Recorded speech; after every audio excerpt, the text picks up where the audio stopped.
Everyone thinks because you're a zombie, you don't know good coffee. Well, they're wrong. There's only one brew that gets my seal of approval. Deadly Grounds coffee is my guilty pleasure. The aroma is so intoxicating. It brings all of my neighbors out of the woodwork. Deadly Grounds coffee. Coffee to die for and zombie approved. It's good to get a little deadly. Use the front door! Oh, they're so disgusting.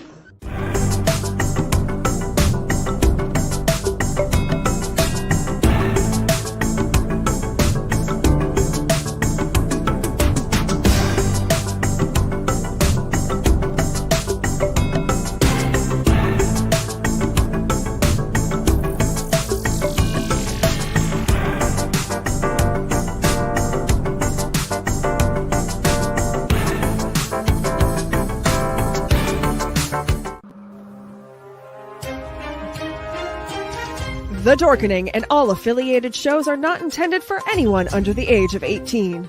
The following may contain discussions or scenes that have adult situations, graphic violence, nudity, strong sexual content, and graphic language. This show is intended for mature audiences only. Viewer discretion is advised. Ladies and gentlemen, the motion picture you're about to see contains scenes so terrifying the public must be given grave warning.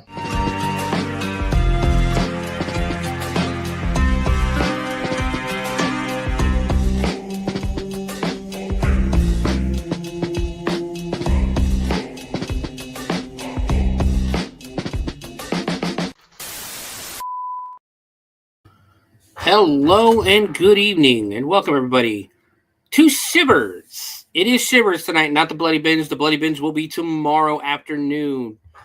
But guys, it is May 1st. It is halfway to Halloween. You know what that means. We have 6 months to get ready for, only 5 months to get ready for the haunt season and Halloween and everything like that. So I figured, why not bring on some fellow haunters to Revelis or was it Regel? I can't remember the word now. This is they put me on the network with all the authors and I can't even think of the word. But to tell us their stories of paranormal happenings in their haunts. For those who know, a lot of haunts out there actually are in haunted buildings. Especially here in Ohio, we have Mansfield. The Ohio Reformatory runs Blood Prison every year.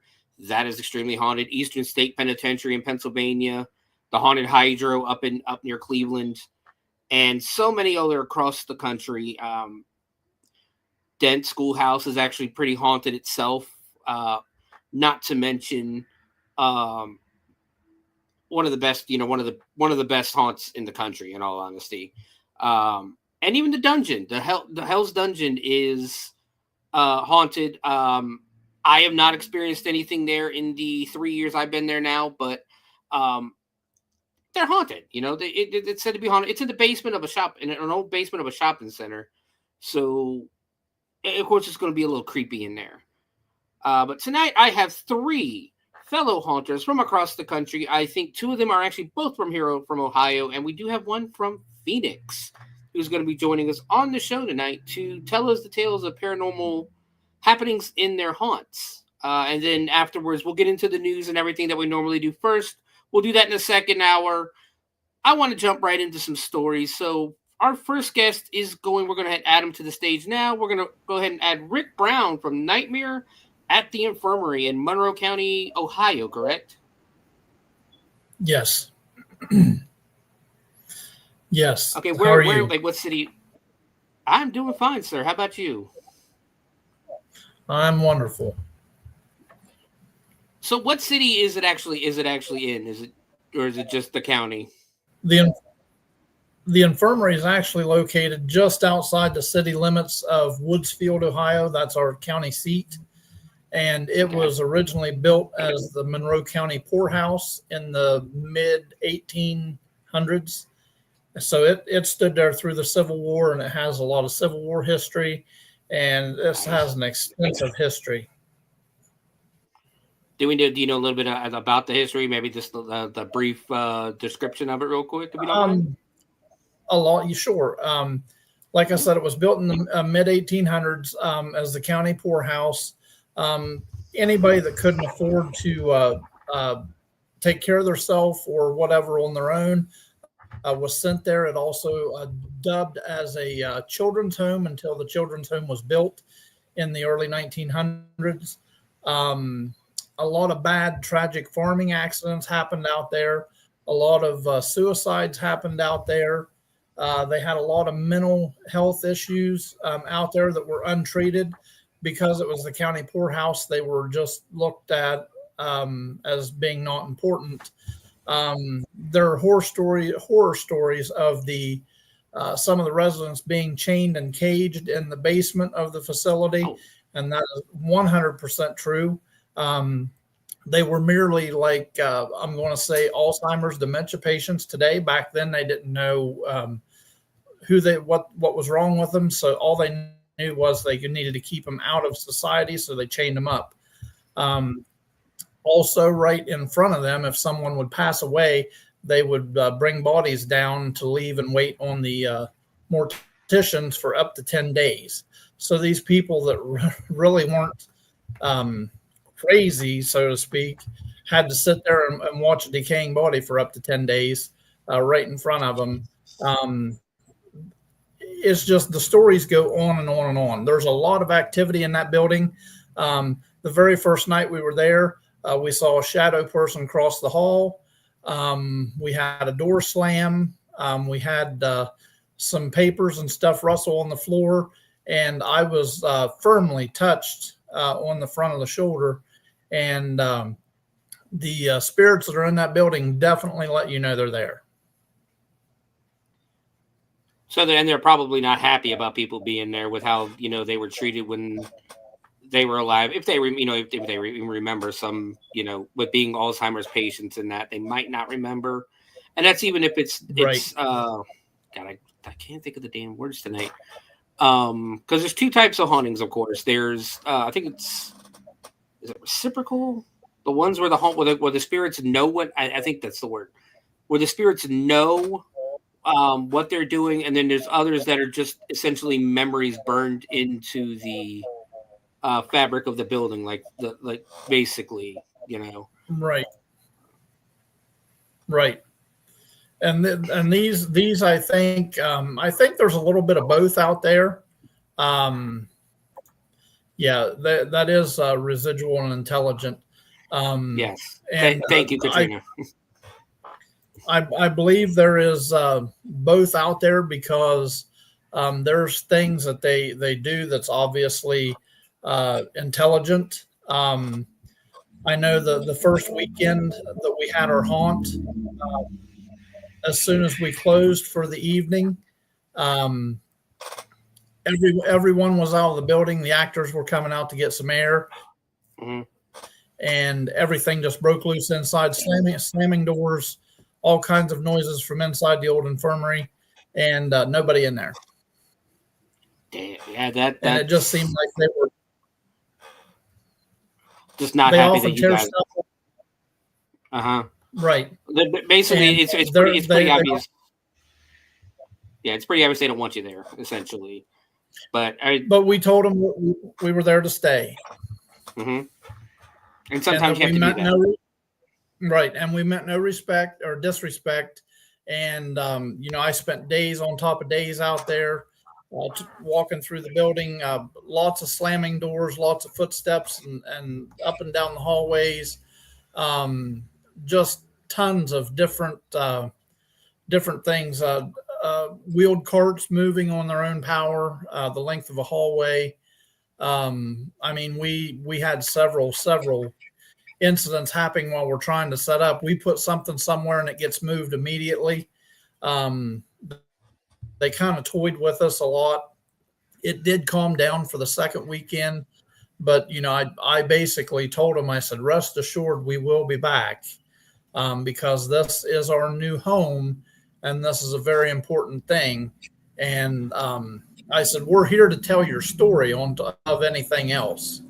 And we try to do that, you know, when we have the haunt, we try to tell the story of the infirmary, because that's a vital role in some of the stuff you see inside, some of the things you experience, and, you know, just the building itself. When you go in, you start to understand. It all starts coming together. I mean, if you have a built-in haunted story or a built-in backstory like you guys do, it's brilliant. In all honesty, it's common sense to, you know, use that story as part of the haunt. You know, because especially that is actually a brutal story. You know, that's and a lot of violence. You know, there was one records out there of one lady that was cold in the wintertime, got too close to the fireplace, caught fire, and burned up. She basically burnt to death. There's records of child abuse, sexual abuse, you know, all kinds of things out there at the county infirmary. Yeah. And it was in business. It was still in business in 1980. Good Lord. And finally closed. Yeah. It finally closed in the early 80s, and the county tried to use it for some other things. And then they built a new care facility onto it, which is partially why there's a couple reasons they cannot tear it down. One is because to save money, they trunked all the utilities and everything from the old building to the new, which was a bad idea. But in the meantime, the Michigan brown bat moved into the attic. So they cannot demolish the building because the bats have claimed it as their home. And I'm going to take a wild guess here and say that's an endangered species of bat. It is. And we actually had to have officials come in and check to see what we were doing, our ideas and our plans to see that the bats would not be disturbed. We've not had an issue with the bats. We've had more of an issue with paranormal. See, we have here I'm in the Dayton area. We have the Lewisburg Caves less than half an hour away. I've been to them a couple of times, and the first time I went, I had never been in a cave before or anything like that. And the first thing to tell you is, there's like 100,000 bats in here. And so if as you're walking through, you get one jumps out and attaches to you, make sure you yell bat, bat, bat, and somebody will come out and pull it off. So I'm looking left and right. I'm more concerned about the bats than anything else. And then about a third of the way through, I'm sitting here thinking, wait a damn minute. These bats ain't going to fuck with me. All this banging and thumping and that is good. They wouldn't be able to find us. You know? So right. I mean, but I get it. But that's great though that they can't. But you guys are hooked up to another hospital? They actually connected the new nursing home to this building. It's actually connected to it. And literally, like on the second floor, there are double doors, and you go through the double doors, and you're from the old side into the new side. And because at one point in time, when they first opened the new facility, they used both sides, and it was just, it's been terrible. Now they use it for storage and different things like that. And I mean, we never know what to expect when we go out there. We fully expect to see things tore down, things, not the way we left them. Mm-hmm. So, of course, we go early to be prepared and have enough time to fix things. Now, the one night we did get the bats all riled up with, and not intended, but we did get them riled up with fog. The fog made them pretty active. And we aired the building out quickly, and they calmed right back down. Shoot, use the sound effects. Yeah. But again, screwing with an endangered species is never a good idea either, because a lot of laws protecting them. Yes. So when did you guys open up? We actually opened up. In 2019 here at the theater. We started off the haunted house here at the theater, which is also haunted. And that's where I'm at now. And then we got the chance. We kept talking and asking about the infirmary because it was just the perfect haunted house. Mm-hmm. And then last year, the company that owned it said, sure, if you can meet our requirements, we're willing to do this. So we cut them in on the proceeds. You know, part of it benefits their activities department, Mm-hmm. which is a good thing. And then we had waivers signed, and all the actors understand that under no circumstances can the residents in the new side be disturbed for any reason at any time. Or that's our first and foremost thought. We had to get our insurance protection in place and all that.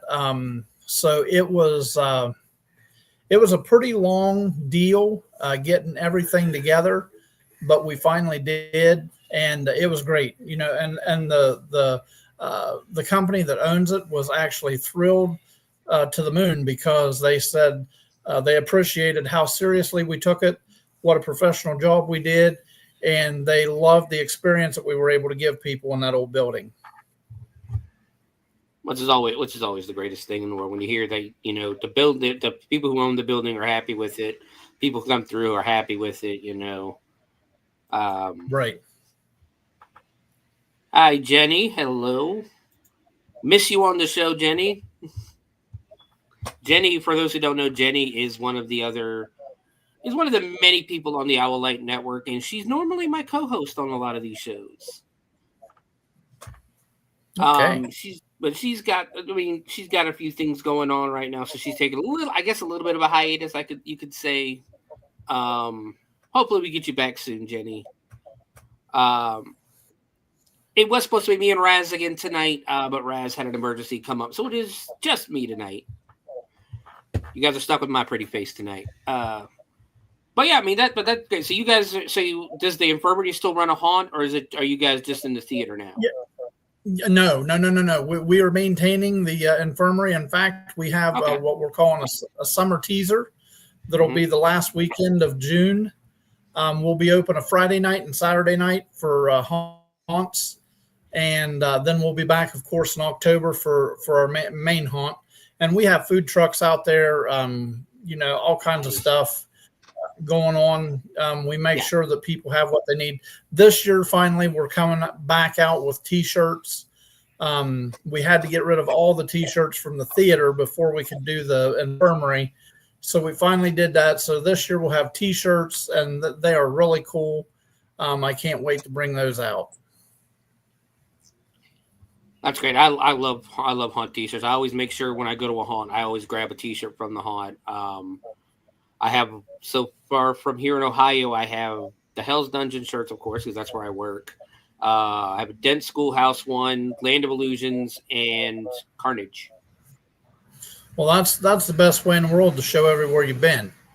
Yeah, and that's the thing, is that's why I always want to help promote the haunts and everything, because that's the thing about the haunt industry, and why, to me at least, I've said it before on the show, but what separates the haunt industry from every other industry in the world is everybody can work together. You know, Yes. October, the haunt season is very long. People yes. People who love haunts aren't just going to go to one haunt. Right. They're going to go to multiple haunts in the area if there's multiple haunts available. So Right. it's just silly to fight over customers or anything like that when you could be working together. And that's one of the things that my boss does here at Hell's Dungeon is we have these things called industry nights, where we invite other haunts in the area to come in and check us out. We opened literally just for the other haunts in the area. And we've had Dent come down. We've had American Horrorplex in Kentucky comes up. Dayton Scream comes in, Carnage, and just a bunch of haunts in the area, And that's one of the things that my boss Fred wants to do is promote working together. Right. And that's really important, and that makes things even that much better. And one of the things that surprised us was how far some of the people traveled to get here. Oh yeah. There was people that traveled 2.5, 3 hours, that I can remember here, and they came quite a ways to go through the haunted house.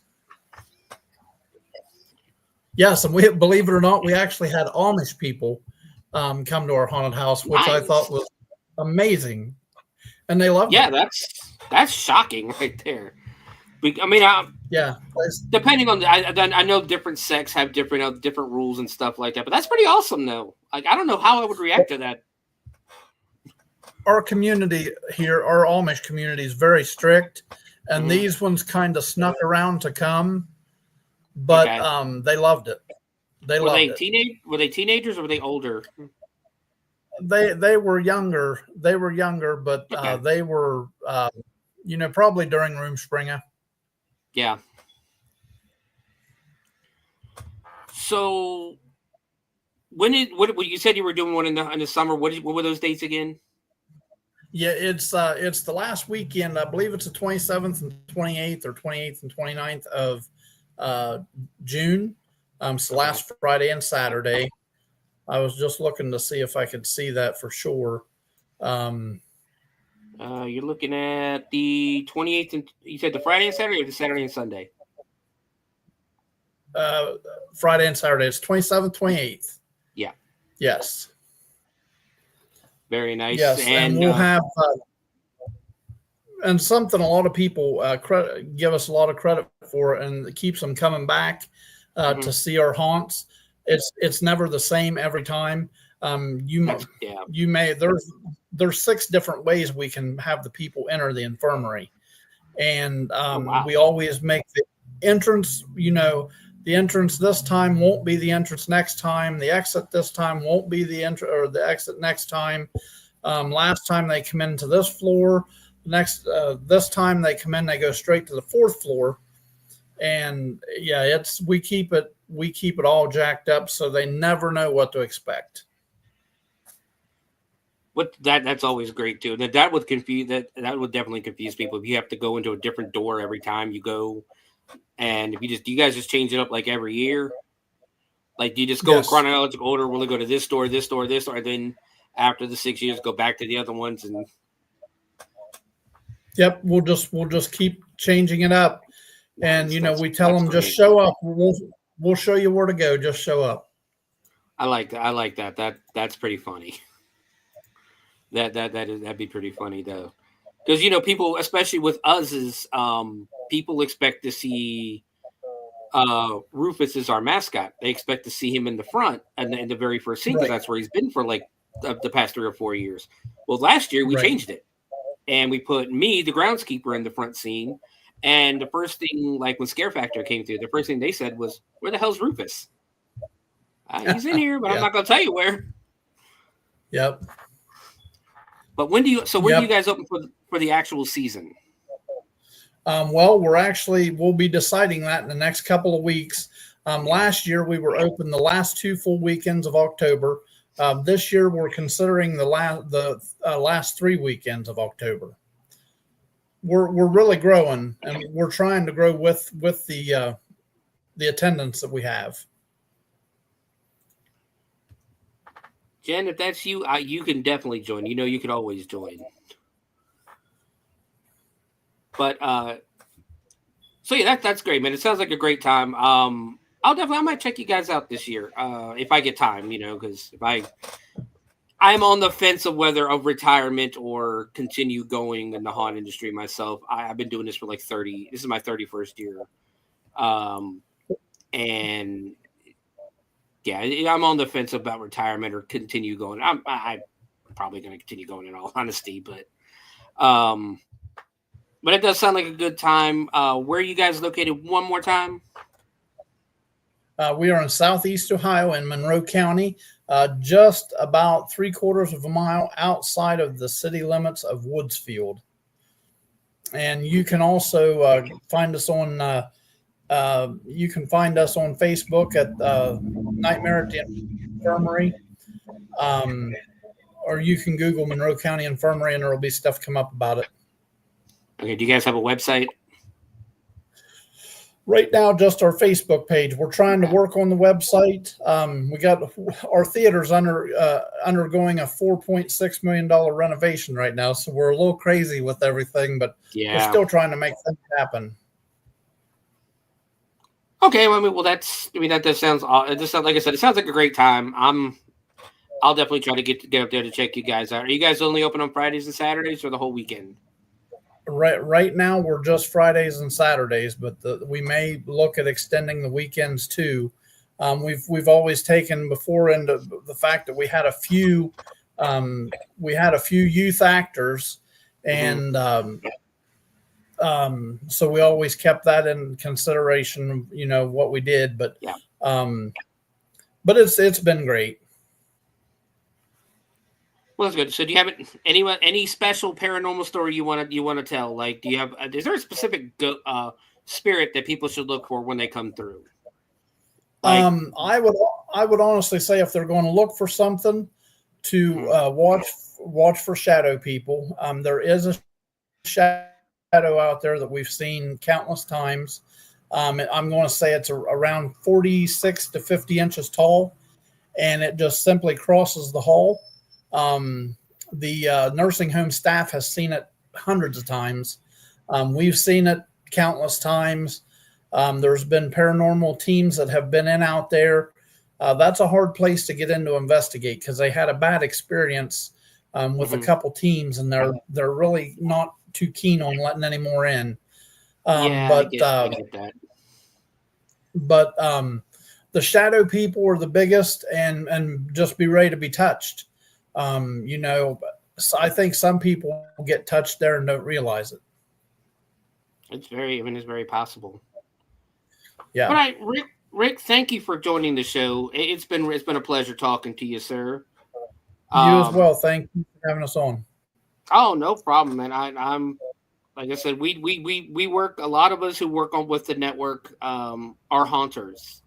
Like I've said before, we actually Pile, who hosts an actual haunted house show every other Wednesday called Chainers, is actually a member, and actually I think a board member of the Ohio Haunters Association. So yeah, we definitely do our best. We want to promote haunt and stuff like that. Even tomorrow when I do my movie show, the first thing I do is do haunt industry news, just because, like I said, I want to promote the haunt industry, the business, and everything like that. And definitely, I'm glad I'm able to do this show. And give me a second. So, Rick, I'm gonna put you backstage again, and if you want to stay and listen to the rest of the show, you're more than welcome to. If not, have a great night. All right. Thank you too. much. Thank you. And now we have a very special guest. It's Friday. Hi. Welcome back. Thank you. It's been a nice vacation. Very, very good. Very good. We've missed you, especially on the Bloody Binge. It's been an interesting couple of weeks. Yeah, don't be upset you missed that Cocaine Cougar movie. That movie was straight. I won't. That movie I haven't was, found that the movie was gumption straight. to watch it. Don't. I ranked it worse than Amityville Thanksgiving. Let's put it that way. It was that bad. Alrighty. So we're gonna move on. We're gonna go ahead and we're gonna talk to our second guest this week. We're going to talk to Katrina, who used to work right at the 13th floor haunted house in Phoenix. Right. Now they're a chain. Are they a chain? Hi. Yes, they are corporate owned. They're all over the U.S. Yes, it's because I know there's one in Chicago, and I think I noticed a few more. I just can't. I think there's one in Vegas too. I think. I'm not sure about Vegas, but there's San Antonio. There's Florida. I know there's one there in Ohio. They've expanded into L.A. They bought the L.A. Haunted Hayride a while back. Oh, they bought the L.A. Haunted. I did not know that. Yeah, well, that's the last thing I heard about it. They're Wow, trying to be like Starbucks. Yeah, I mean, I don't know how I feel about corporate-owned haunts, but I got my own opinions. Yeah, it is. I don't like corporations as it is. I've worked retail most of my life, so I have very strong opinions on them. But we do our best not to ruffle feathers on here. So, But so how long ago did you work for them? I first started working with them in 2012, and my last employment of them was 2018. Oh, so a good 6 years. Did you work at any other haunts before then, or is it just them? They were my first haunt. Are you currently working at one, or just? Oh, I would love to, but where I currently live in South Carolina, it's a haunt desert. The closest big haunt for me to try and work at is Woods of Terror in North Carolina. It's like a 5-hour drive. Wow. And they have they have a wonderful little law here in the town I live in that trick-or-treating and Halloween activities is for 2 hours only on Halloween. So having a haunt, no. Yard displays are fine, but haunts, you can't have a house. You can't have a home haunt. Well, you probably could, but what would be the use of having it for 2 hours one day? Yeah, I mean, I get it. I'm from Virginia Beach originally. I always called us the buckle of the Bible Belt because we had it's 1,500 Pat Robertson and the 700 Club were filmed there, and Pat Robertson had his hands in a lot of the politics of the city in that. Definitely, I get it. Yeah, they loosened up a little bit and allowed trunk or treating, but still just 2 hours. Yeah, I hate trunk or treating though. I do too. I think it takes the fun out of trick or treating and out of Halloween, but then again, where I live, it's extremely rural and farmland. So, like from one house to another, it's like a quarter mile. So, I live on a main street now. I've stayed home a couple of nights on Halloween, and we don't get nobody. We really don't. Like I'll decorate my yard all the way up, and I get 3 trick or treaters the whole night. I was born and bred in LA County, so yeah, trick or treating. Then living in Phoenix for nearly 20 years, where you can't sneeze without a jump scare happening. That's how it feels like here in Ohio. We have I think per capita, the highest amount of haunted houses in the country. Lucky. Last count it was 129 officially listed ones. Wow. And that's throughout the entire state. I'm pretty sure there's a ton more that aren't listed. Not to mention the home haunts and stuff like that. It's haunted houses and Halloween is pretty big here. We have Circleville, which is about 45 minutes to an hour away from me, and that's where you have those giant pumpkin contests and things like that. Yeah, my daughter lives in Mansfield. Mary says that 133. Actually, I thought it was. They went up a little bit last year. So we have 133 haunts as of last year. Woo, gross. So, do you know any backstory of the building that it was held in? Yes, I do. Okay. The original building, because they have since moved, because the owners have sold the building, used to be a Ralph's supermarket, which is, I guess, similar to what you would know as a Myers or a Kroger's. And it was 60,000 square feet. Yeah, I think I've heard of Ralph's before. Yeah. It had long been closed. I mean, like back in, I think, 2000, it closed and somebody bought it and then it sat vacant for a while.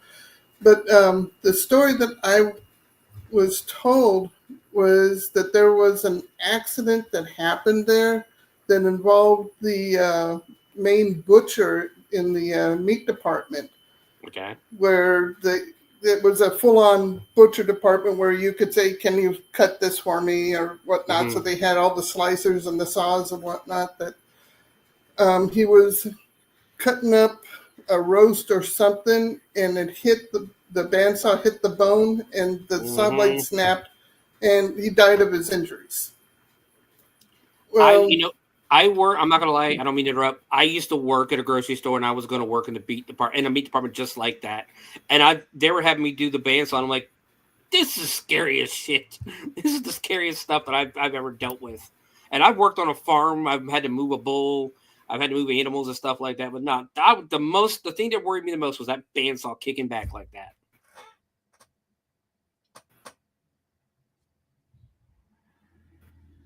Still with us, Katrina? Yeah, I'm still here. Okay, making sure Was you that got me or you? I don't know. You We've froze had a lot of first. we've had a lot of bad storms here today, so it could be me. It could be our end. That's no big deal. Okay. Yeah. So so basically the ghost, the spirit they think haunts the building was it the butcher? That's one of them. Okay, There's one of 4. them. Okay. There Continue. was the butcher. Mhm. There was a entity that we named Hector. I'll describe him a little later because that's the one that I saw. Okay. There's a ghost of a little girl that was there. I think they said she was supposed to be like 8 or 9. And there was a ghost of a dog. Those are always interesting. One more. I forgot. There is a shadow person there that my daughter named Sir because he wears a top hat. Oh, Hat Man. Yes, the Hat Man. And she told me the story about her interaction with him during haunt season. Okay. And if you want me to relate that, I'll be more than happy. Cause that's Go the right only ahead. instance. Yeah, it's the only instance of a genuine haunting assisted scare. Because Go right ahead. my daughter was working in the area known as the mansion in the bedroom. And at the time, the safety things were a little bit on the lax side, and she was up in the rafters. And my daughter's very small, so it wasn't a thing of, she weighed 110 pounds wet. And she's up there in the rafters waiting to drop down onto the bed on people. And a group come in, and she sees this black form come through the wall. And it takes shape right in front of everyone. And they're all debating, is it a hologram? Is it a projection? Is it real? And everything. And my daughter pops down onto the bed and does her haunt voice and screeches that, yes, he is real. And he walked and faded right into the wall in front of the group. And she said that the group scattered. 3 ran into a wall, 1 ran out of the chicken exit, and 1 ran down the hallway. And she said she took everything it took for her not to bust out laughing. Because one person that hit the wall ended up with a bloody nose. Once they start scattering, you're free to laugh. I do my best. I think I may have broke character. Like I said, I've been doing this for 30 years. I think I broke character 3 or 4 times. You're 100% welcome, free to laugh once they start scattering. Oh, yeah. I told her you should have just made it evil. And the one that I saw, Hector, when I first started working at 13th floor, it was in the second half of mid-season drop-off. When you get to the mid-season, people get paid, and those people couldn't cut it, leave. Yeah. My daughter brought me in saying, you could, try it. You like it. And she goes, the place is haunted too. And I'm like, okay, yeah, all right, whatever. I'm a skeptical believer. Yeah, I believe there's spirits, but I think 99% of what people see aren't. You know what? I'm the same way. I get in so many arguments because people will show me a picture and go, look, there's orbs. Like that's nothing. It's dust. It's gonna end up being dust or bugs. Yeah. And my daughter's telling me, yeah, there's supposed to be ghosts here and everything. And one of the vets there in the haunt, her name was Reggie, comes up to me and she goes, oh, yeah, we got about 4 or 5 ghosts here. We got Hector, there's the butcher. You don't want to mess with the butcher. And there's a little girl, a little dog, and there's a little black mask that runs around, which it was the shadow guy. And I'm like, oh, okay, because I'm not expecting to see or experience anything. Year 3 of me working there, we was in dress rehearsals, and my position was in the graveyard area. And I'm hiding behind a fake wall because they're having the runners come through, be our patrons and whatnot, to practice the scares. Mm-hmm. And, all the ambience is going, all the lights, all the smoke and everything. And I'm peering around the corner, and I see a very tall, very lanky, what I thought was a person. Think Jack Skellington body. And we did have somebody working there at the time that had that thin of a build and was that tall. Mm-hmm. Not exactly that tall, but he was tall, but I was crouching down. And the way we build haunts with perspectives and everything. So, Mm-hmm. And he turns around, I make eye contact, and the head on this entity, best way to describe it was Baphomet. It was a goat's head. And I'm thinking it's one of the runners in one of the many masks and costumes we had. It was all black with a white goat head. Oh, wow. Doing this weird wavy arm, kind of like SpongeBob thing coming towards me. I pop into my spot to make the scare, and I'm waiting for this person to come around, and I'm waiting, and I'm waiting. And I peek out around again, nobody there. And then it dawned on me, that was Hector. And I come out from, the practice and everything, and I tell my daughter, I just saw Hector. And Reggie heard me, and she goes, you saw Hector, where were you? I said, well, I was over here by this wall by the guard shack in the graveyard. She goes, yeah, Hector hangs out in the guard shack.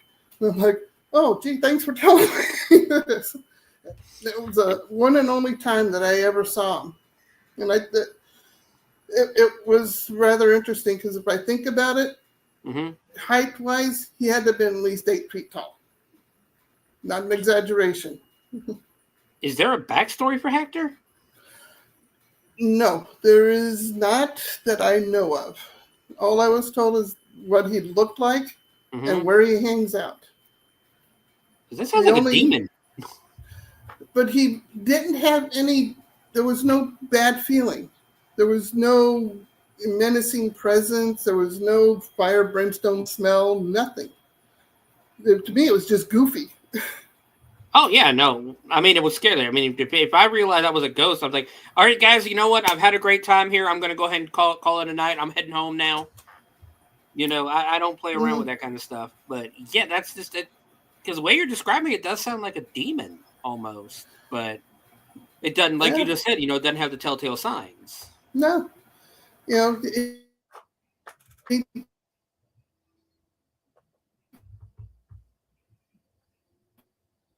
And from all reports from other people that have, he's just hi, I'm here type, and disappears. The one that people were worried about and actually did damage was the butcher. He was very angry. He was more classified as a poltergeist. Yeah. He had actually taken one of the runners and picked her up and threw her against the wall. Ow. Yeah, he has gone after customers. He's gone after actors. He has destroyed props. And everyone figures that's because he doesn't like the fact that we were using the store as a haunt. Yeah. Which definitely explains a lot, Could be angry. He could be angry about the way he died, because that's got to suck dying like that, Yeah, I don't think it helped any that the asylum area was where the butcher shop used to be in the store. And that's where he hung out. It was right there. Now, I had a friend who had an interaction with them, but she said he protected her. She said she thinks he might have had a crush on her. It's been known to happen. Yeah, it's possible, and I'm kind of glad because she was always kind of the one that would get kind of bullied a bit. You know, the customers would get a little frisky on her because she was, you know, very pretty and that. And they had her, you know, dressed up in the nurse's outfit, which she hated. But we have Nurse Anya. And yeah, I think Friday knows Nurse Anya. Yeah. They don't. Go ahead, Friday. I don't think he would like him. I don't think he would like him, though. No, most of the customers get a little weirded out when they meet Nurse Anya, or is it Inya? Because I think it's Inya, because I think it's Nurse Inya Bottom. Yep. No, I can tell you right now, I don't think the butcher would like Nurse Inya. He doesn't get. Let's put it this way: Nurse Inya doesn't get bullied. We do have a young kid in the elevator. He's very, very short that they try to bully on him sometimes. But the problem is there's 80 of us and 4 of you. Who's going to win this? We're going to win this fight every time. And that's one of my jobs as the guide. Well, I don't get all the way to the elevator, but the guide or the intro is I will get in people's face. If they show any kind of aggression, anger, anything like that, like they're going to cause a problem, I'll get right in their face at the beginning and tell them straight up, if you're going to fight anybody, you fight me. We got a bunch of kids in here, you know, I'm not going to play this game with you. So 13th floor can use a little up on their game on that. Yeah, it's like, you know, if you're gonna play this game, why don't you go? You can go ahead and step out. You can go ahead and step out of line, and get the hell out now, because we're not going to put up with it. You know, there's a lot of underage kids in here that don't need to deal with this shit. You know, but yeah, I mean, it definitely sounds like a very active, very haunted place. But that polter, you know, the butcher would actually be, if you guys could make friends with, if they could make friends with him, he'd be a great security guard. I mean, like I said early on, they moved out of that building now. They did. Yeah, the owner sold it. But if they took the guardhouse to the new place, Hector went with them. It's very possible. Very possible. Yeah, because I don't know, you know, the backstory for the little girl or for the dog. Mm-hmm. Yeah, I don't know if they were attracted to there or if there, you know, was something that had to do before the store was there. That's what I would assume, honestly. Yeah. I know back in Virginia, we had the Cavalier Hotel, and one of the floors is actually haunted by a cat. Nobody knows why, but there is a ghost cat. Yeah, kitty. Yeah. Sorry, Katrina. Well, you said you don't work in a haunt, so do you want people to be able to find you? You want to tell people where they can find you, or yeah, I'm on chat with you. Yeah, I'm on Facebook under my name, Katrina Manis. You can find me there. I'm on Instagram as what am I using on my Instagram? I forgot. I change it once in a while. I'm on TikTok as Little Ol' Me. All right.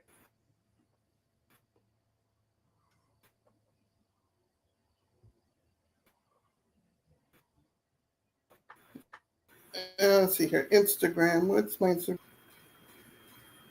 My phone is acting stupid. Yeah, that happens sometimes. Mine likes to do that a lot. Well, I got old phone.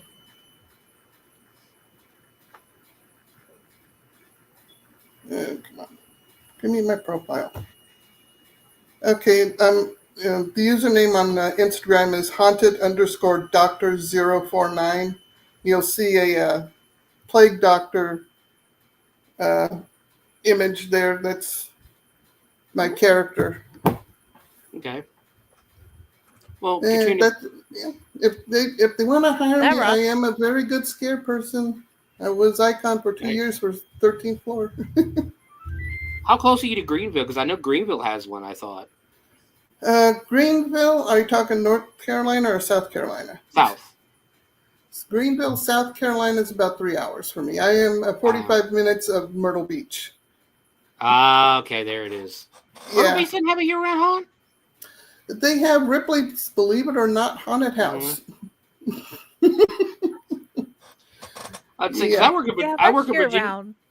Yeah, I work in Virginia. I used to work in Virginia Beach mid 2000s, and we had a year-round haunted house, and they always called us. I've never been to Myrtle Beach, honestly, but they always called Virginia Beach the cheaper Myrtle Beach. And I know we had one. I can't believe nobody's opened a haunted house out there besides Ripley's. That seems like just guaranteed money. There are a couple of ones I see, when I look up haunted houses and that, but they're like the minimum 2 hours drive for me. And it's like that's a bit for me to go. Yeah. If I'm going to go to a haunted house, I don't want to have to get a hotel room. Yeah, because I don't drive at night. Definitely. Well, Katrina, once again, thank you for joining us on the show. Thank you for your stories. Pleasure. And I hope you have, like I said, like I told Rick, if you want to stay in the backstage area, you're more than welcome to. If you wish to go and put on, and you can always watch it on the Owlite Network or where I set the links earlier. So, but once again, thank you for coming on, and we will definitely talk to you later. Have a great night. Have a good night. You too, ma'am. Definitely. Thank you, ma'am. Those are some crazy stuff. We've had some crazy stories tonight. I don't know how much of the haunted infirmary guy you were watching, but the backstory to that place was freaking crazy. Definitely have to go back and watch the beginning of it because I didn't realize you were on until about 15 after, and then I joined. Yeah, it's halfway to Halloween. You gotta make sure we have double shows this week, tonight and tomorrow. So our final guest I'm looking tonight. Forward to tomorrow too. Are you gonna join for Bloody Binge tomorrow? Are you gonna be able to? Did you watch the movie yet? I haven't. Yeah. Oh, of course you can. Have you watched the movie yet? Because I have not. I've watched about half the movie. I keep getting distracted by people. And then you happened and I paused the movie again. So, all right, we're going to go to our final guests, and it is going to be another Ohio haunter, Mary Mel, who works at Cincinnati Fear Fest, not too far from me, actually, down in Williamsburg. Yeah. How you doing tonight, Mary? I'm doing good. How are you guys? Doing great. Blessed. Now, Mary, not only, if I remember the story, I remember right from our first messages, you not only work for Cincinnati Fear Fest, but you're part of a paranormal group. Absolutely. Yeah. So me and my husband started the Undead Explorers a little over 2 years ago. Paranormal has always been a big part of my life since I was little. Me and my dad used to go ghost hunting, things like that. When I met my husband, I actually found out he was a medium. So, and then my daughter, she's a little beacon. She really is. So it's a whole family thing for us. It's me, my son, my daughter, my husband. And we do different investigations. We've done a lot at East Fork State Park, which is an interesting place. We have recently started to explore Cincinnati Fear Fest, where we started with last year. We've always been customers there, and then we joined the team last year, and then we moved up to management this year. So, wow, that was quick. Yeah, kind of move along in there. So yeah, we're huge Halloween. Like our wedding anniversary is Halloween. So pretty much anything paranormal, Halloween, haunted, we do it. So.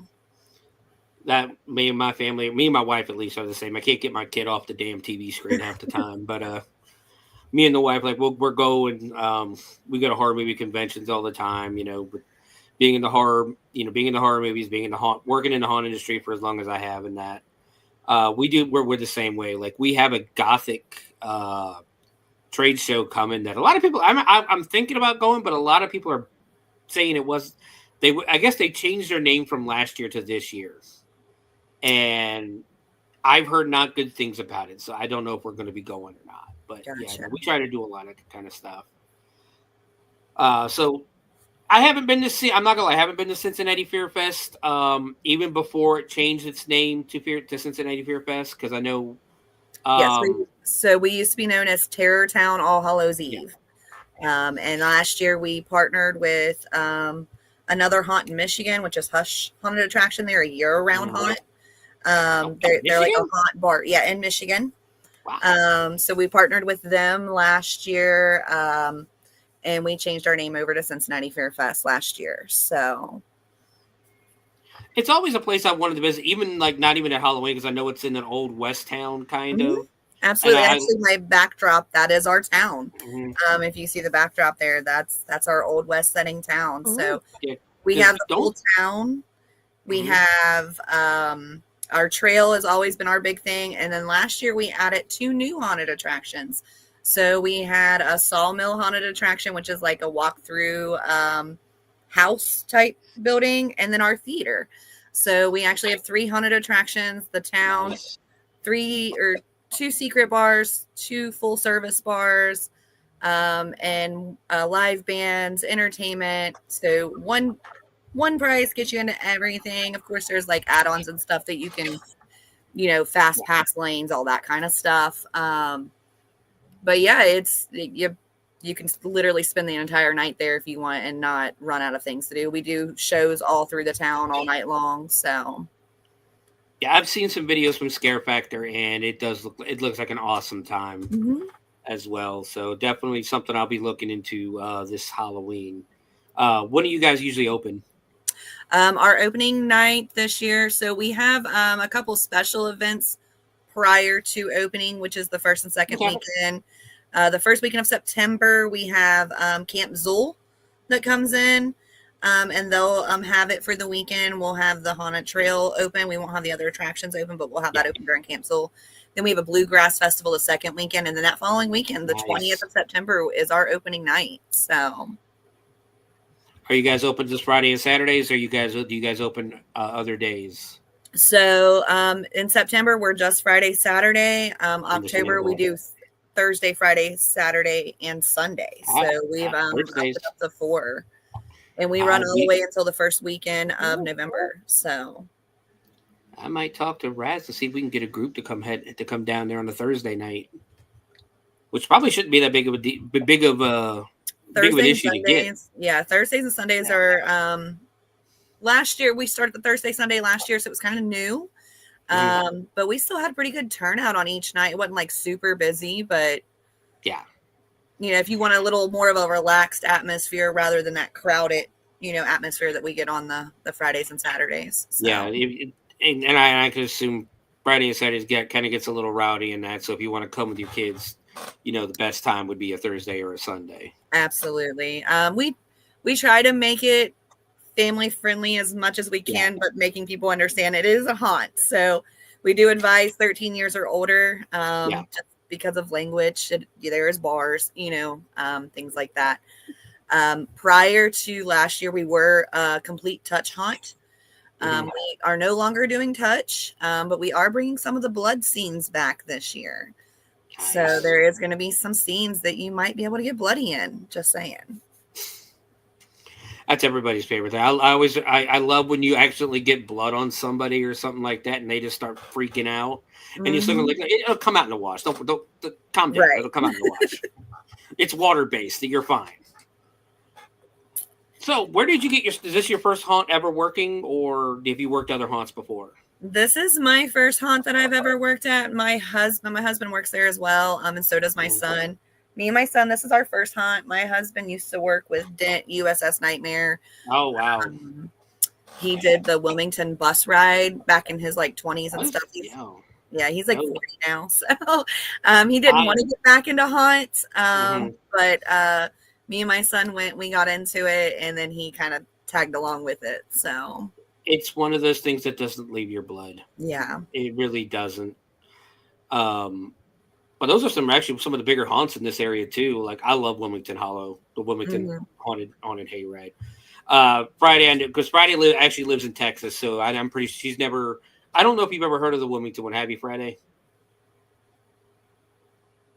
You never heard us talk about that one? Wilmington Hollow is Wilmington haunted hayride. I don't remember. It's the one with the monster with the semi trucks that'll chase the bus. with flames coming out of the smokestacks. It is crazy. No, I don't remember that one, but I know that sounds amazing. It's crazy. I don't know how they do it.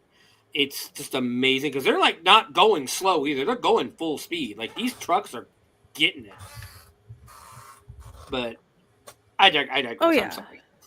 I always get excited talking about haunts and that. And Den, like I've said before, Den's one of the best in the country, if not the state. You know, it's just amazing. We have them come in every year to when we do our haunt industry night at the dungeon, which again, you guys are always welcome to come down to as well. I don't know. We never know when we're doing it until the season starts. Mm-hmm. And he just automatically tells us one night, hey, we're going to do the industry night. And it's literally just a night for haunts to come down and check us out.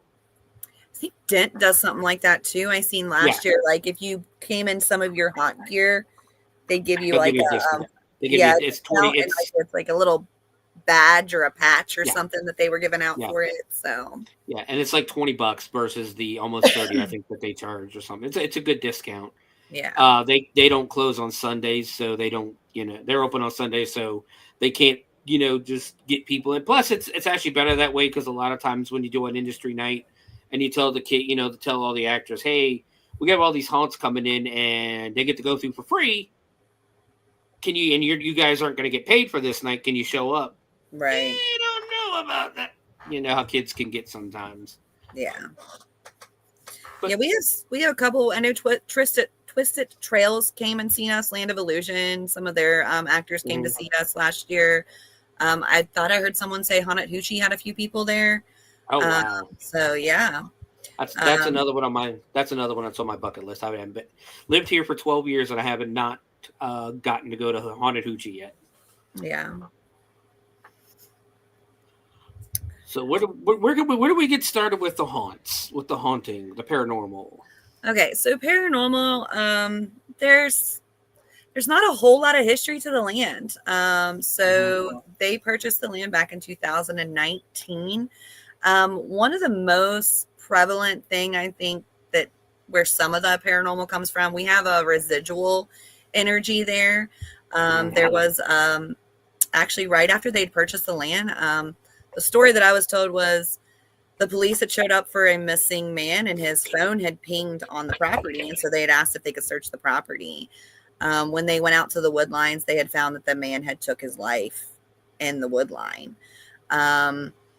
We have done our investigations out there by that. And it's like he's in a constant loop. So like he'll constantly go through like the thoughts and things like that on the spirit box that what he was going through. And the pain that he was feeling before he took his life. And then he kind of starts back over. So I know we have that one out there. There's been said that with the Camp Zool, some divot boxes, I don't know if they were real or not, was open on the property. We have experienced some more of the darker energy out there. There is an entity, there's a lot of shadow people. So there was one night they said that they had thought that they lost people from the trail, like customers from the trail, because they kept seeing people out in the far side of the field that we don't use. And a whole team went out there to go search and there was nobody out there. And so you'll often see the shadows walking to and from in that back field. And it's not actually people back there. We have a new one that we've discovered in the last couple of months. We call her Shelly. She's very flirtatious. I'm not sure where she comes from, but she loves to flirt with the men. It's great. She seemed like a very down-to-earth party person. And we're very close to, we're right down the street from Claremont County Hospital. We've got 32 right there. You know, there's a lot of accidents that happen in that area. We've got East Fork where a lot of suicides, a lot of things. So there's a lot in that area that could contribute to where some of these spirits are coming from. So to pinpoint the exact, like, this is why they're here, I can't tell you that. Yeah. We try, but we get bits and pieces. Almost, I can't think of a time that we haven't done an investigation out there that we haven't got stuff on the equipment in the spirit boxes. That's actually pretty impressive. We actually had, I think they were called the Ghost Brothers. They even came in and did an investigation. Yeah.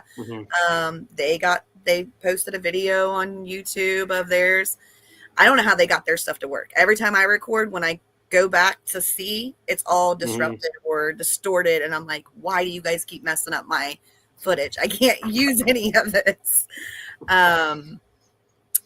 Probably one of the most interesting stories was from last season, though. So that's the thing. It's typically we don't really have too many issues during the season. That's the weird. It's usually just when we're all there, like after, when the workers are there, or, I think I've heard some. I don't mean to interrupt, but I think I've heard stories before too of when there's large groups of people, they kind of get a little shy. Spirits can get a little shy sometimes. Absolutely, and I don't even know if people even realize if they are being messed with, that they are, because of the atmosphere you're in. You're already scared. There's already stuff going on. So how do you know, is this real? Is this fake? Is this part of the haunt? So sometimes I think people may be having experiences, but they don't know to talk about that experience because they don't realize it's an actual experience that they're having. It's one of those things where they just walk back and go, hey, that's weird. And just keep going, Absolutely. But one of the more, we have a gypsy trailer on the property that we use for our fortune teller. And that was probably one of our most active areas this year during season. Our gypsy, she would go in there and she actually does palm readings, fortune telling, stuff like actual, not fake, like real readings. And there were several times that we would go in that night before we'd open the gates, and everything was ripped off the walls in the trailer. We thought somebody was messing with us for the longest time. And then there was one day we went in that we knew nobody had been on the property, and it was like that. There was one night she was in there with a customer doing a reading. She said it got very, very cold in there to where she could even see her breath. And yes, it gets cold in October, but it wasn't that cold. Like, you could definitely tell the difference from the outside temperature and inside that booth. So she had a lot of, there was one crazy night, like her hair ended up getting set on fire and everything else in there. Yes. It would make her sick.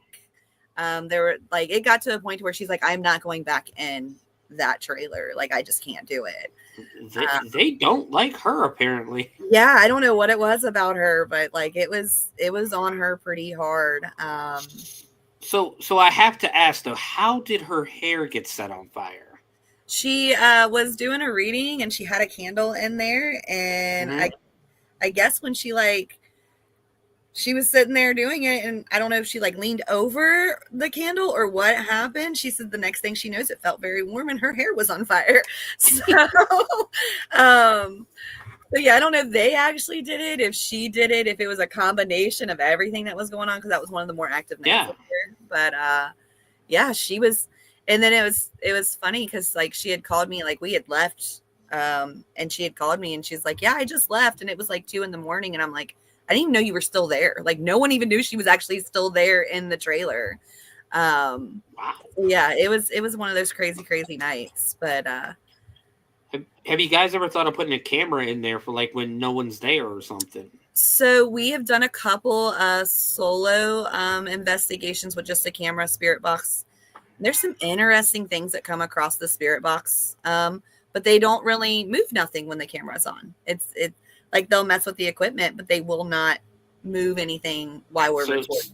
So you guys think it's an intelligent haunting then? Absolutely. That is definitely. They know. Yes. We also have an intelligent spirit. I'm not sure. I don't know if it's a spirit. I don't know if it's a demon, kind of what it is, but we have a church out there. That we build. It's part of our haunt, actually part of our trail, that a lot of people have had a lot of experiences inside of this church. People have had stuff thrown at them inside this church. Most of them won't even go out into the church by themselves. They have to take someone out with them, because you just get this uncomfortable feeling when you go inside this church. So yeah, that's definitely, we have a lot of intelligent ones out there. They'll hold a whole conversation with you as well. And they can answer back and forth with the equipment, the spirit boxes, the spirit talker. And we've used a lot of equipment to make sure that it's all coinciding with each other. So it's not just one thing. So we'll use spirit talker in the spirit box. and the REM pods and cat ball, and we've had activity on absolutely everything. So yeah, I like that, because a lot of folks out there will just go, look, I got this recording on this tape recorder. Mm-hmm. Well, how do I know that's not you, just you whispering? Right. Or something like that. But you guys have the of it, and that's what I've always said before. Like one of my, and this isn't from a haunt, but one of the probably the best pictures I've ever gotten. I've said it 100 times before. I don't believe in orbs. I don't believe orbs or anything when they take pictures. Half the time I think it's dust. I think it's bugs or dirty lighting, lids or something. But there was this one time we were in Gettysburg. Me and my brother, we went on one of the ghost tours the first night we were there. We had a haunt convention the second night, and the third night we decided to go back to where the ghost tour took us, and we tried to do it before dusk because if you've never been to Gettysburg, you're not allowed on the battlefield or anywhere near the battlefield after dark, because not because they worried about people going to look for ghosts. They're worried about people going and trying to find the Civil War relics and so we're in these woods that's right next to the high school, and my brother takes a picture, and there's this weird light like off in the distance, and he's showing me, and I'm like, okay, where exactly were you standing? Because I got a better camera than you. I got this like high priced digital camera. Again, this is like 2008, 2009. So I go stand exactly where he was standing, and I just flash off about, well, no flash. I turn my flash off, but like I shoot off about 5 or 6 pictures. In the first picture, I don't see anything. The next one, the light's back, but it's on a different side. And then for the next 3 pictures, it's getting closer and closer to the camera, and then finally it's on top of the camera.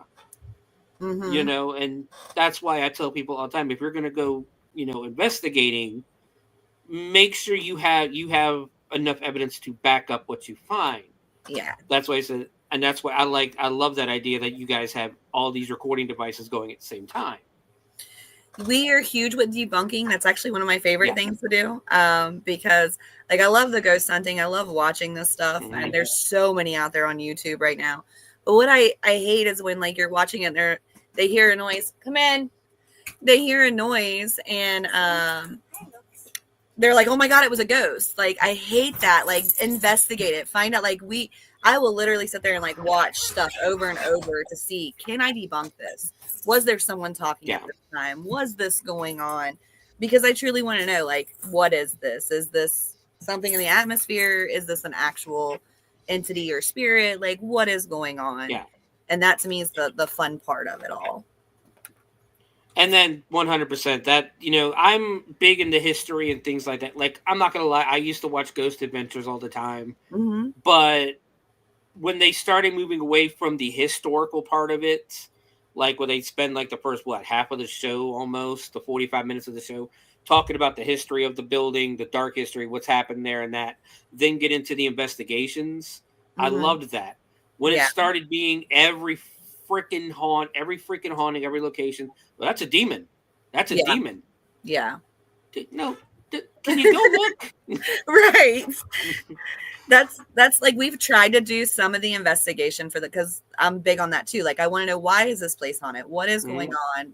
What can we get some information to even maybe help the spirits that are in this area? Yeah. Because we've come across encounters of people didn't know why they were there. The spirit doesn't understand it. There are some confusing things, and we don't know the first thing when it comes to the other side and the veil and things. No. So we've tried, and it's so weird because this property in particular at Cincinnati Fear Fest in Williamsburg, there's not really any history on this land. Like I've looked. The only thing I can find is I do know that the Morgan Raiders during that time did actually stay in that area on that land when they like kind of took over some of the stuff in Williamsburg, which Williamsburg is an old town anyways. There's a lot of history to the town itself. And you guys aren't that far from Cincinnati, which has been like a major city since Ohio was founded. Yes. I'm sure that the Miami Indians lived in settled on that property, we're not years too and far years and from, years ago. we've got Serpent Mound. We've got a lot of Yeah. different Indian mounds around. Even East Fork has its own Indian mound inside of it too. So there's so much rich history to the lands themselves. And then on top of that, I'm sure you guys aren't that far from the Ohio River. No. Or any, yeah. So there's a lot of reasons that could be. There's just it's a guess. That's probably the best way to put it. Is that it's a guess. Yeah, that's and we've definitely we're exploring. We're doing a whole lot of renovations this year. We're actually not going to say what, but we're changing some things. So hopefully, our fans can come out and enjoy that, because we are taking a little bit of a different approach this year. But we've talked about even potentially maybe opening the park for paranormal investigations once we know some more about it. I know I've talked with some of the owners and stuff about that. That's definitely something that we're looking into. So maybe in the future we can invite people out to do some of them paranormal tours and stuff once we learn some more about what's going on there first.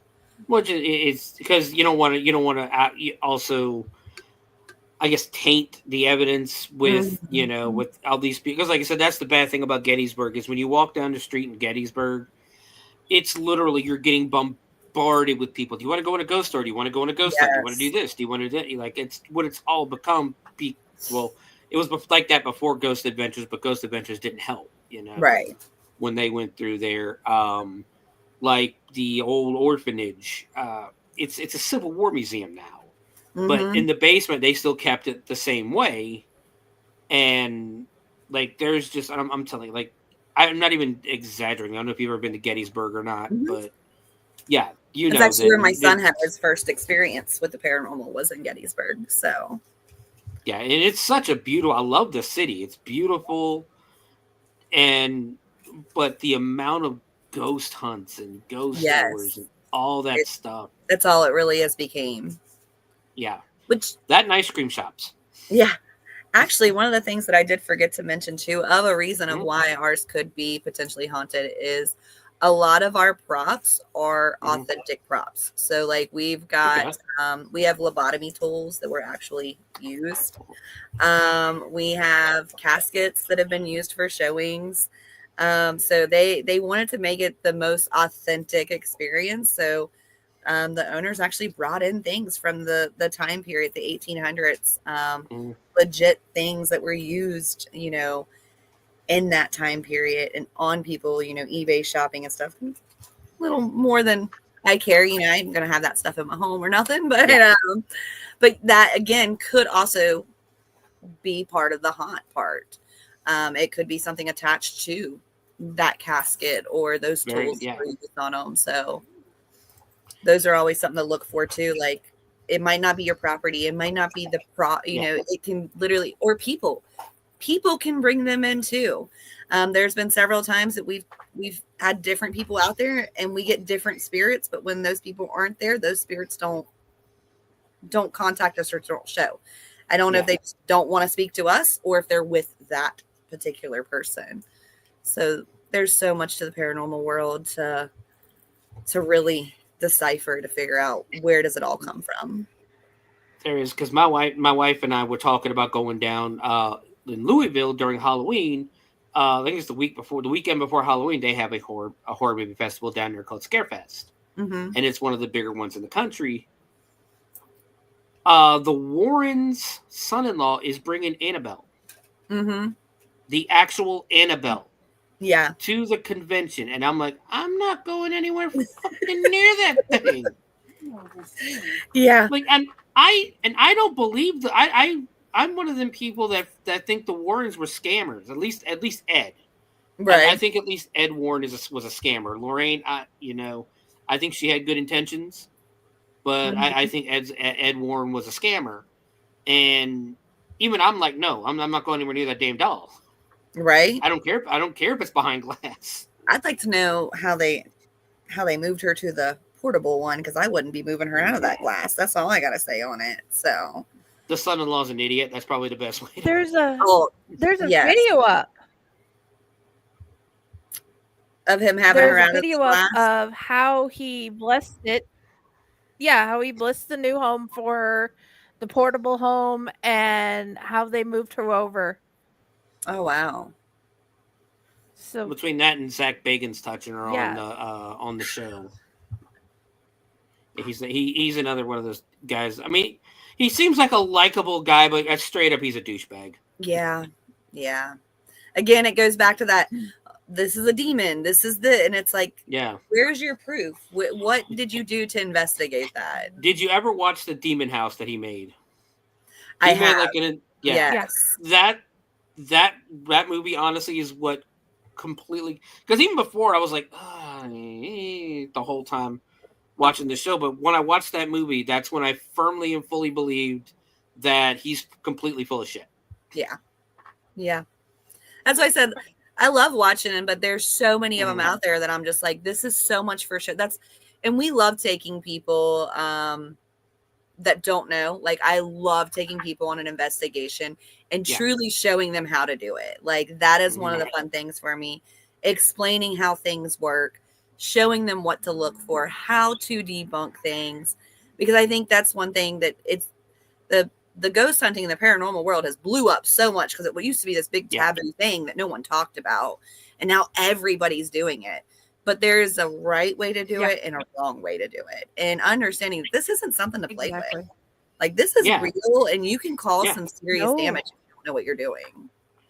Yeah, me and my brother I used to go, and my rule is always don't go by yourself. A lot of people want to go do shit by themselves, and that don't ever go by yourself, because one, you don't, if you're especially if you're gonna, and don't trespass. That's my thing. Don't trespass. Don't go alone, because if something happens in whatever old building you're in, because again, these are old buildings. These are dilapidated, falling apart buildings. Or if you're in the middle of the woods and something happens, you need to make sure somebody is there to help you.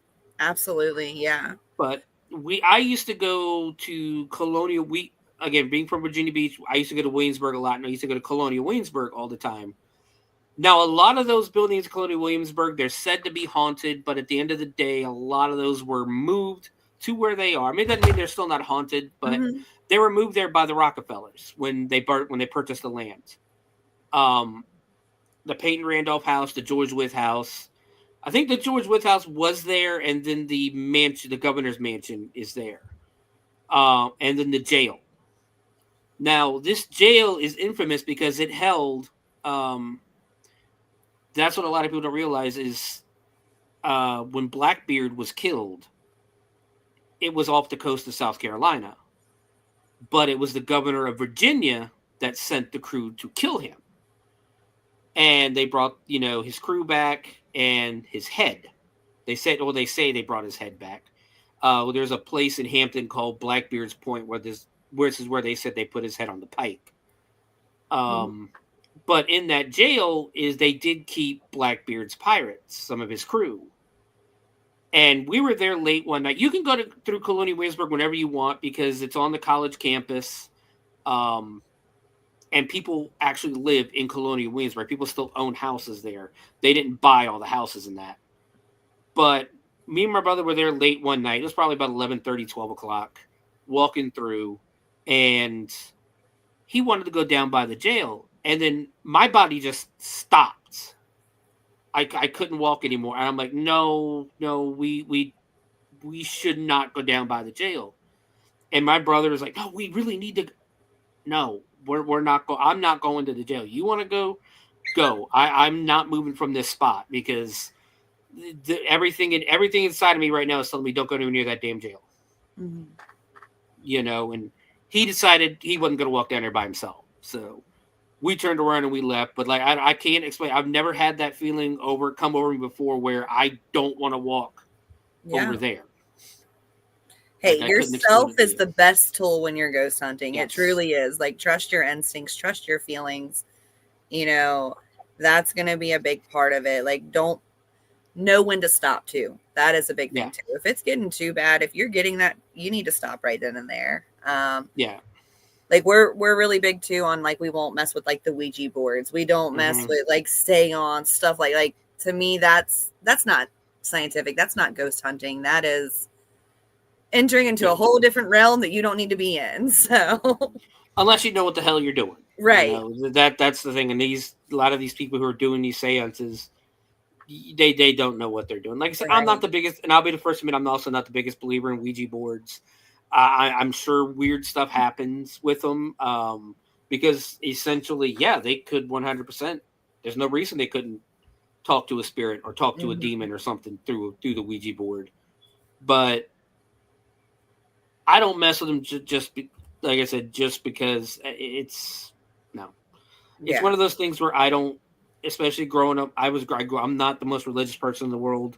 I'll be the first to admit that, but I grew up Catholic. My family was we're Italian. We were Roman Catholic. Church every Saturday, so Sunday school every Saturday. I'm sorry, Sunday school every Saturday, church every Sunday, all that stuff. Yeah. And one of the things my mother always said was, "Don't you ever bring a Ouija board into this damn house." Yeah. But all right, so Beer Fest. Do you guys have anything going on during the summer at all? Like, do you have any special events going on? Not as of right now. Hopefully, for season 2026, we're actually trying to work on something where it is more year-round thing. Like I said, there's just a lot of renovation going on right now. So this summer we won't have anything. Mm-hmm. Our first thing, like I said, is the Camp Zool, which is the first weekend of September. The only thing that we have right now is we are doing the hiring events. So we are looking for scare actors, security, maintenance staff, makeup artists, general staffing. So we are doing hiring events every second Saturday of the month. And we do that right there we do the auditions and everything right there on the property, which is 1449 Greenbush Cobb Road, Williamsburg, Ohio. I think that's the address. Sorry, I don't have it in front of me. That's fine. But it has all the information on, like, we do have a website. It's CincinnatiFearFest.com that you can go on there, and it's got like our hiring dates. We're also on Facebook, I think Twitter, or X. I think that's what it's called now. Is X, right? I do the same thing every week when I'm saying goodbye. And then of course Instagram. We're pretty much on all the social medias, and you can just type in Cincinnati Fear Fest and it pops it all up for you. So yeah, that's really the only thing that we have going on is just, like I said, those builds and things. So we're not really doing any haunt stuff for the summer. And it's really hard in Ohio to do year-round haunting. That's why I said when you said you had there was that one in Michigan that does year-round. I'm like, are they indoors? They're indoor. They are That's indoor. why. Yes. Yeah. So they do like a Valentine's Day haunt. They do they have the Legendary Axe, which is a bar there. And then they have a few other events throughout the year, but they are year-round with the bar and the haunt. Yeah. And I'm in Hell's Dungeon, and we do, year round. We do the regular season. We do a Christmas haunt. Mm-hmm. We do a Valentine's haunt. We actually just did our first Easter /420 haunt. It was actually more 420 themed than Easter. And then we're doing another one here on the 13th of June for Friday the 13th. They're doing we're doing it's Movie Madness. It's basically everybody's going to be a movie character. That's awesome. I will unfortunately not be there for that because I will be in Indianapolis that weekend. But yeah, no, it's like I said, especially being an outdoor haunt, it's really hard in Ohio to do year-round stuff and that. And trust me, we all get it. I know Brimstone wants to do it, but still, it's like, are you really going to get people to come out in the middle of December in Ohio? Right. Yeah. That's actually something that we're working on, is more of that infrastructure so that we are able to do that in the future as we keep growing. So, because we've been open since 2019, so still fairly new, but we're growing and learning each year with more things of how to do things, and that's how the haunt industry works the best. Is just people get an idea, people, take that chance. Yeah. So, but you said, so when was that camp? The camp one more time? Camp Zool is the first weekend of September, so I think it's the 5th, 6th, and 7th. I don't know if we will have anything on our website because it's kind of like a separate. They rent the property from. I mean, we're there, but they rent it from us. Yeah. So I think you have to go through Camp Zool if you're wanting to experience that. You have to go through their website and stuff and get tickets. And was that like a Ghostbusters type thing, or it's is it just coincidence that it's Zool? I don't know like where their name came from. It's almost like a music festival, so it's like a whole weekend of all right. heavy metal music. People dress up, things like that. So I mean, that's still cool. Yeah. And like I do believe they're wanting to do, I think, the trail or something like that during that. So, it's always cool because that's the kind of crowd you want to, is that heavy metal style crowd. Yeah. Like one of the first haunts I worked at was in Virginia Beach, was one of our local concert venues, and I actually got I got to be backstage scaring people in a maze while Alice Cooper is playing on stage, and it's one of the coolest damn things in my life. Yeah, and that's like year one. It's like, how 30 years later, I still ain't topped it. Yeah, that's awesome. Yeah, that's our big thing. Like I said, so we have the Camp Zool, then we have the Bluegrass Fest, and then the big thing with our haunt though, when we open, you'll be able to see we have multiple live bands. We usually try to have a live band at least once every weekend. We also do what's called karaoke. So it's basically karaoke, but we call it karaoke. It's more than just like that haunt. It's more of, we've got the environment, we've got the town, we've got vendors and food trucks. I mean, like I said, you have plenty to do. Which is what we're still working on. We're still trying to make it that atmosphere at the dungeon. Like, we're still very well unknown, in all honesty, in our area. Like, where we are, we're not allowed to put signs up and stuff like that because it's called Hell's Dungeon. The people who own the property are very Christian, very religious. They don't want hell on, Right. So we're working on it. We're working with them. I think they're giving a little bit of concession to where we could put the dungeon on stuff. Okay. But we want to create that atmosphere too, like in our queue line where we don't have a line. You get a text when it's your turn. And I'm trying to convince our boss that, hey, we need to do a karaoke. We need to get carnival games in here. We need to get stuff to keep these, because one of the biggest, that's the thing about us, is our only negative reviews really are the line and the wait. Yeah. The queue works great. We used to have that queue. People loved it because they could like explore the town and do that. Unfortunately, now that we have 3 attractions, we don't have our queue anymore. But we do have like the fast pass lane where you can actually upgrade to the fast pass and not have to stand in the long lines. Sometimes the lines are what makes it fun. Oh, absolutely. And this year, like I said, we're gonna have sorry. You're good. We're gonna have shows going on through the town too. And we're gonna try to wrap that around the town too. So no matter, even if you're in the line, you'll still have stuff going on that keep you entertained. While you're doing that. Yeah, because it's amazing how many people come to a haunted house in the middle of October and expect not to wait in a line. Right. It just blows my mind. Yeah. Oh, I had to wait an hour in line. It's October 30th. You're going to have that though. I don't know if you guys do it. We actually started something last year too, that the last 2 nights I think we might be doing it this year again, but we do glow stick nights. So what that is all the lights go off in the attractions and you've got to make it through with one glow stick. So our final weekend, we do 2 special nights. We do the blackout night like that.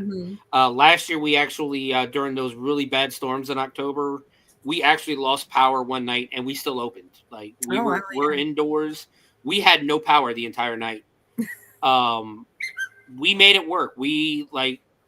Our makeup was very basic because we didn't have our airbrush in that. And we made it work. We didn't have many people come out, of course, and it was our Pride night on top of that. So lights got killed dark. I think with the lights didn't come on until literally the last person left the dungeon. Oh wow! Left the haunt. The lights came back on, and and it was interesting. It was a very interesting night because it's a damn near a hurricane outside, and we're safe because we're underneath the shopping center.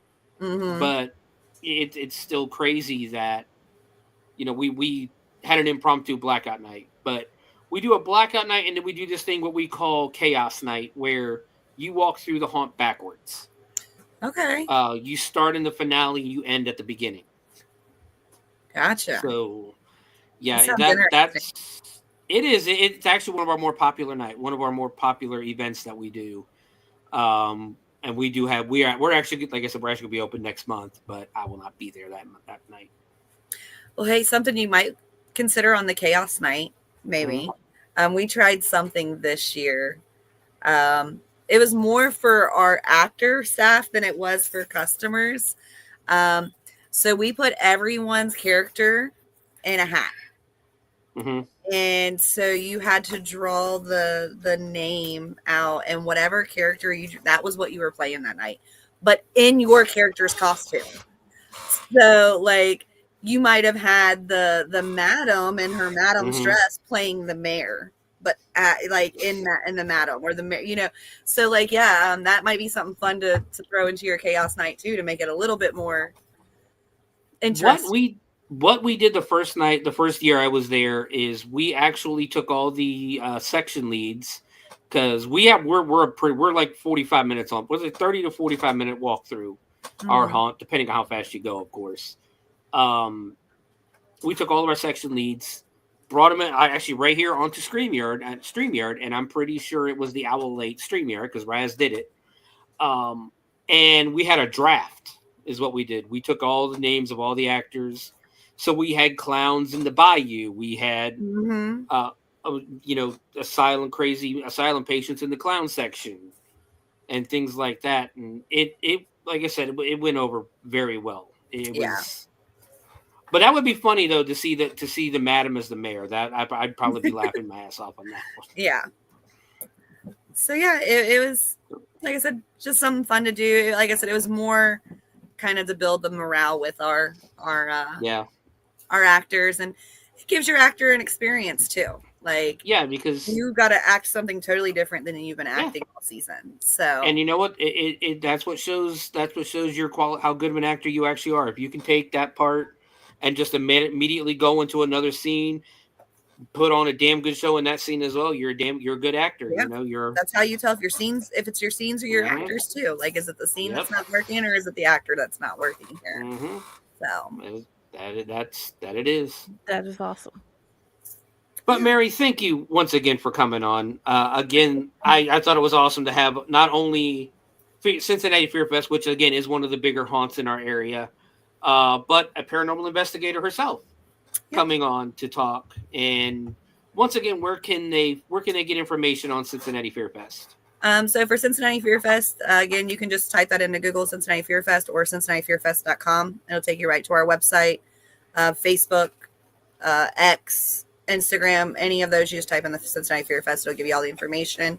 And then if you're interested on the Undead Explorer side, we do have a YouTube channel with some of our investigations for Undead Explorers, and the ability to contact us that way too. So, tell you what, real quick before you go, you'll love the videos. I love the videos. Because I'm sitting here looking at you at the bottom, like, where do I know this lady from? And then you come up, and I'm like, it's her. I love her. Well, thank you. I didn't know that you were one of our watchers. So, I love all things paranormals, and I write ghost stories, and I want to learn more on how to do it properly. So I find the ones I've been trying to dig through and find the ones that are actually real at their job. And I love to share you with my mother-in-law, and you're amazing. Your team is amazing. We have not really put much out because last year, like I said, we started with the haunts, so we wasn't really getting out there and getting to do any of our, like, I think our last one that we put on was Cynthiana, Kentucky. We did the Roth's Opera House in Cynthiana, but we were so busy with the haunt, because haunt takes majority of your time. A lot of time. Got to get out there, and then a lot of our investigations have been at the haunt, but every time I try to record something to put it up, everything's distorted, and I'm like, well, apparently they don't want their story out there. All right, so Jen, you're gonna have to send me a link to their group, to their page, if you don't mind. Apparently not. because I'm not seeing it on here, but oh yeah, I'll shoot I'm you a also link trying later. Yeah, I appreciate that. But Mary, again, thank you for coming on. Cincinnati Fear Fest. Like I said, I've seen videos of it. It looks awesome. I've been wanting to go to just the ghost town itself. I've been wanting to go check out too, and just something I've been looking forward to since I moved to Ohio. In all honesty, but once again, Jen, if you feel free to stay in the, I'm going to put you in the backstage area. Feel free to stay there for the rest of the show if you'd like, or you can just go to the 2 links I shared to finish watching if you wish. But once again, thank you very much for coming on. You're welcome. Thank you. Thank you. Good night. This has been a lot of fun. Honestly, I had a lot more fun. I had 2 more people lined up, but they never got back to me. I can tell you my favorite ghost experience if you want. Well, you can do that real quick. We got a couple minutes before we got to take our break. Whenever I was a kid, we had 2 little kids that were at my uncle's house, and we'd go and play with them, and they always wore the same outfit constantly. They would roll the ball back and forth with us. They loved playing hide and seek more, and we'd play and we'd play and we'd play. And when I got a little bit older, I asked my mom why they never changed clothes or why they never were allowed to come over to our house for a sleepover like our other cousins. Because they were our cousins, they just my mom had told me that they had passed away a long time ago and they never left because their dad was still there. And he was fun. In the middle of the night, he had my sister had went to the bathroom, come out, and he'd asked her to follow her. And she's like, "You're here in the middle of the night. You must be one of the trusted grown-ups." And he led her to this room, and it was not the way it was when she was awake. It changed. She saw it as through when he was alive, and he'd shown her this chest. And when she got up, the chest was still there, and it didn't have the stuff in it that he'd shown her when she was that night when she had followed him. So those are like my 2 favorite ghost experiences from a kid. That is creepy as shit. Yeah, that is creepy. Now that I'm older, when I got older, I realized I'm like, holy cow, what the hell did I do? Well, I can honestly say I've not had a paranormal experience in any of the haunts that I've worked for, but on the property of the second haunt. Well, definitely the second haunt. I worked for the same people own the first and the second haunt that I worked for, because they own the haunted hayride for since early 90s. They opened that up, and then they became basically the Halloween tradition in Virginia Beach. So the Virginia Beach Amphitheater approached them and had them build, I believe it was called Fright Fest or something like that. I can't remember what it was called, honestly. We always just called it the amphitheater anyways. And that's when I, got the scare while Alice Cooper was on stage. But at the property, it's an old farm. They turned it into this kind of like an entertainment venue is what it is nowadays. It's got like a petting zoo. All the elementary schools in the city come to the farm during the fall to see how a farm works in the fall. All the kids get to pick a pumpkin, like a little small pumpkin, not a big pumpkin, but a little small pumpkin they can take home. They get a hayride. They get to play in the have lunch in the petting zoo, all that good stuff. But on the property, there is a dog kennel, because the dog kennel is the original business that they opened. And above the kennel, they actually built a bunch of apartments. Like one of the apartments is where the owner of the property lived, and his whole family lived there. When I was working there, my first job, between doing the hayride, when I worked for the property, my first job was in the dog kennel. And at night, me and my best friend lived there. Actually, a few of my friends lived there, in all honesty. And I would go and I would hang out with him. We'd watch wrestling. We'd play video games. all that good stuff. They smoked a lot of weed. But I would hang out with him, and then he would always end up passing out about 11:30, 12, because we got to work about 5 a.m.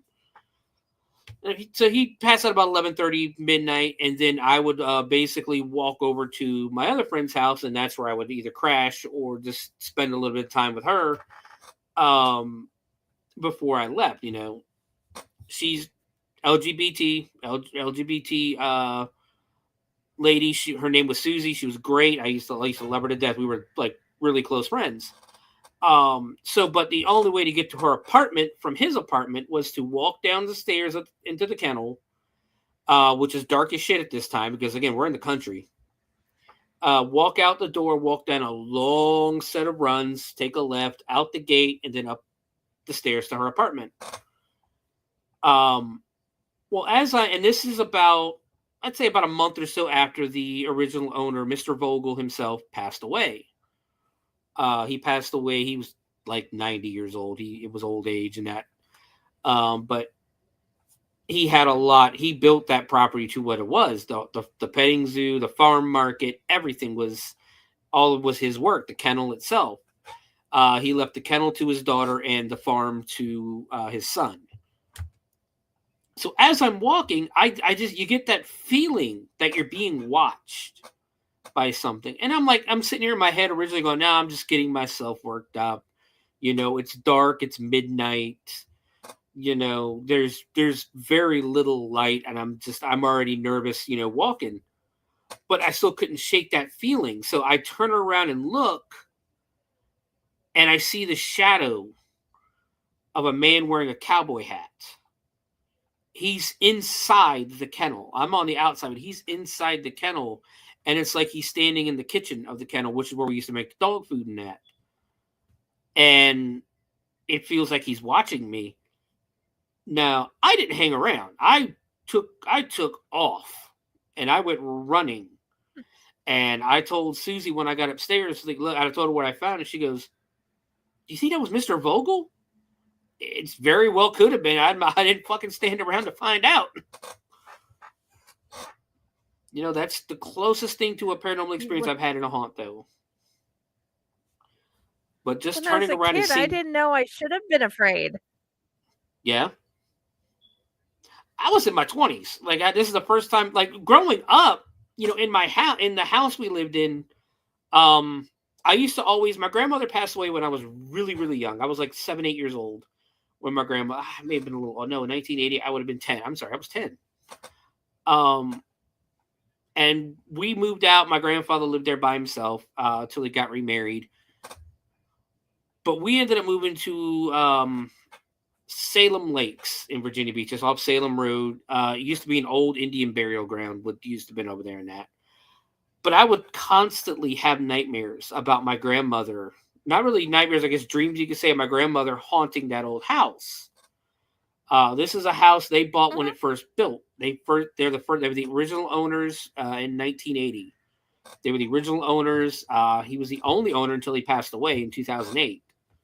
But once my grandfather passed away, I stopped having dreams about that house. I haven't had one about that house or the bathroom. It was always the bathroom because the bathroom connected to the master bedroom. It had 2 doors, the master bedroom and then one into the hallway. Uh-huh. And I can't tell you why, but that bathroom was always where I had dreams. The doors would slam shut in my dreams. The water would turn on by itself and that. And for whatever reason, I couldn't even tell you why I was in that bathroom in my dreams. But I was always have these dreams. But when my grandfather passed away in 2008, I stopped having them. I haven't had one since. I have no idea why. I couldn't tell you why either. I have not had a single dream about that since 2008. But the weirdness is that I think one of my favorites idea is you finding the idea when you're older, what could have asking people in your family and finding out if something odd happened in the bathroom. I know my grandmother. That type of conversation would be great to have. I don't have anybody to talk to anymore, though. My mom passed away. My aunt, I really You don't talk to her. No, I have a brother and a sister that I don't talk to. Me and her, them never talk. I really have very little contact with cousins and that. My aunt, who we do stay with right now, she doesn't have any kids. My mother passed away 2 years ago. She's in her urn right next to me. But hi. That wasn't even the scariest thing growing up. I used to, like I said, we moved into this house in Salem Lakes. We lived there for 17 years. And for whatever reason, it was a 3-bedroom townhouse. Any other room in this house, I was fine. The small room, the medium-sized room, I was fine. But if there were certain times in all those years, because my mom liked sleeping on the couch. That's where she liked to sleep. So I got the master bedroom on a couple of occasions, and this master bedroom had a walk-in closet. And I never had any issues unless I was sleeping in that master bedroom. And I would always have a feeling something was watching me from that closet. I kept that door shut. I put a chair in front of the door to make sure nothing, if there was something in it couldn't get out. But I would also have sleep paralysis. I would wake up in the middle of the night with paralysis, that sleep paralysis where you can't move. When you wake up, you're fully awake, but your body's not moving. Like I struggled. The TV would be on and my body just would not move. And this happened the entire time we lived there. Again, there was definitely something there. Yes, because once we moved into a much older house than that one was, again, never had it again. Never had it again ever since we moved. And now I'm 47 years old. It's been well over 20 years.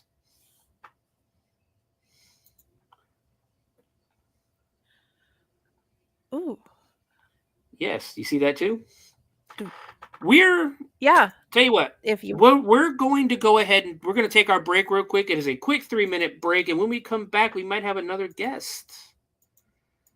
So stick around. Give me about 3 minutes. Let me get down here to where we need to be, and we'll see you guys in a couple minutes.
Greetings and shabebans. We are the Retro Reductibus Cephala Podcast, a long-form bi-weekly show that celebrates all the things that made growing up awesome. Yeah, that sounds good, but I don't know what all those words mean. I think what Parasite seems trying to say is that on Retro Reductibus, we explore a range of retro goodness, from toys, video games, and movies, to cartoons, and even snacks and school lunches. Oh. And we do it all with a positive spin, a slew of killer guests, and some very adult language. And you know what else is cool? No. This crazy show is part of the Door King Podcast Network with new episodes every Tentacle Tuesday. What's that? And if waiting 2 weeks for a new episode gives you a sad, know that we drop bonus episodes all the time, like the off-format Crow's Nest and an interview series we call The Brig. You can listen to Retro Reductibus on Apple Podcasts, Spotify, Stitcher, or any app that's cool enough to carry the only show that celebrates all the things that make growing up awesome.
Oh, that was abrupt.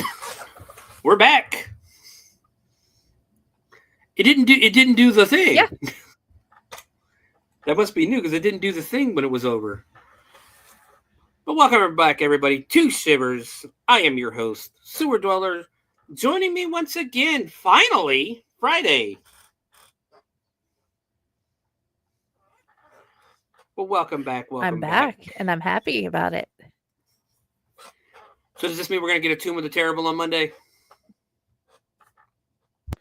In theory, I'm going to find out if we're getting a Tomb of the Terrible. I know. I can make it happen. I know Dell's been having some internet issues lately too, and there's just been a lot of issues. There's been a lot of crazy storms lately. But we are going to bring Mary back on because Mary has brought a guest. Hey. Welcome back. Hi. So this is Miss Nicole. This is our gypsy from Cincinnati Fear Fest. Hello. She decided to grace us with her presence after she got off of work.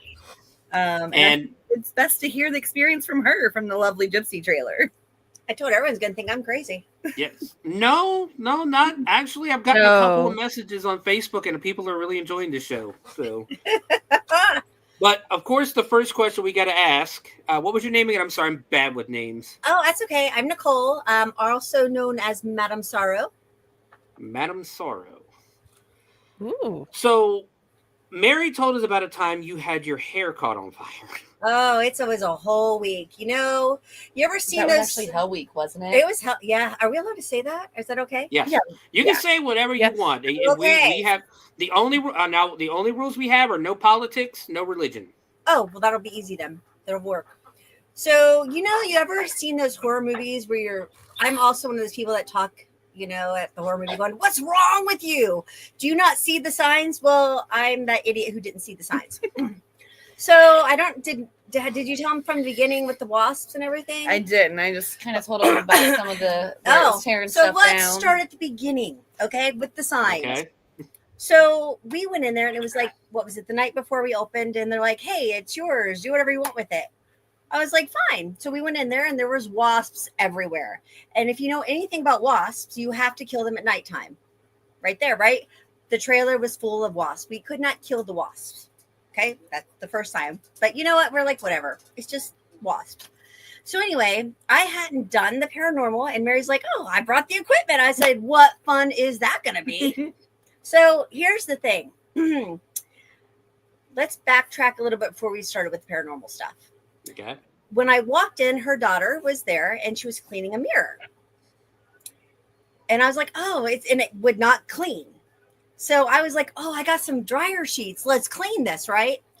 It wouldn't. It was like, there was like some weird symbols on the mirror that we were trying to get off of it. And they kept coming back. Yeah.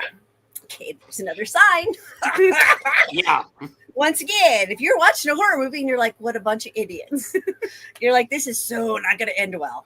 Okay. Now, as somebody who does a horror movie podcast, I will say right now, you say that now while watching the movie, but in real life, when that shit's happening to you in real life, you're like, you know what? I am a fucking idiot, aren't I? And you just keep going. So here's the other thing. We were cleaning up and everything like that. So there was a picture. With a Ouija board in it. With the Ouija board in it. I had not known that Mary had tried to fix that before I came in. And it wouldn't budge. It was like it was screwed to the wall, wouldn't move. So I go in and I went, whoop, and it fixed it. And she's like, how did you do that? I was like, I just fixed it, right? Okay. That's 3 signs right there. Okay. And this isn't just the first day, by the way.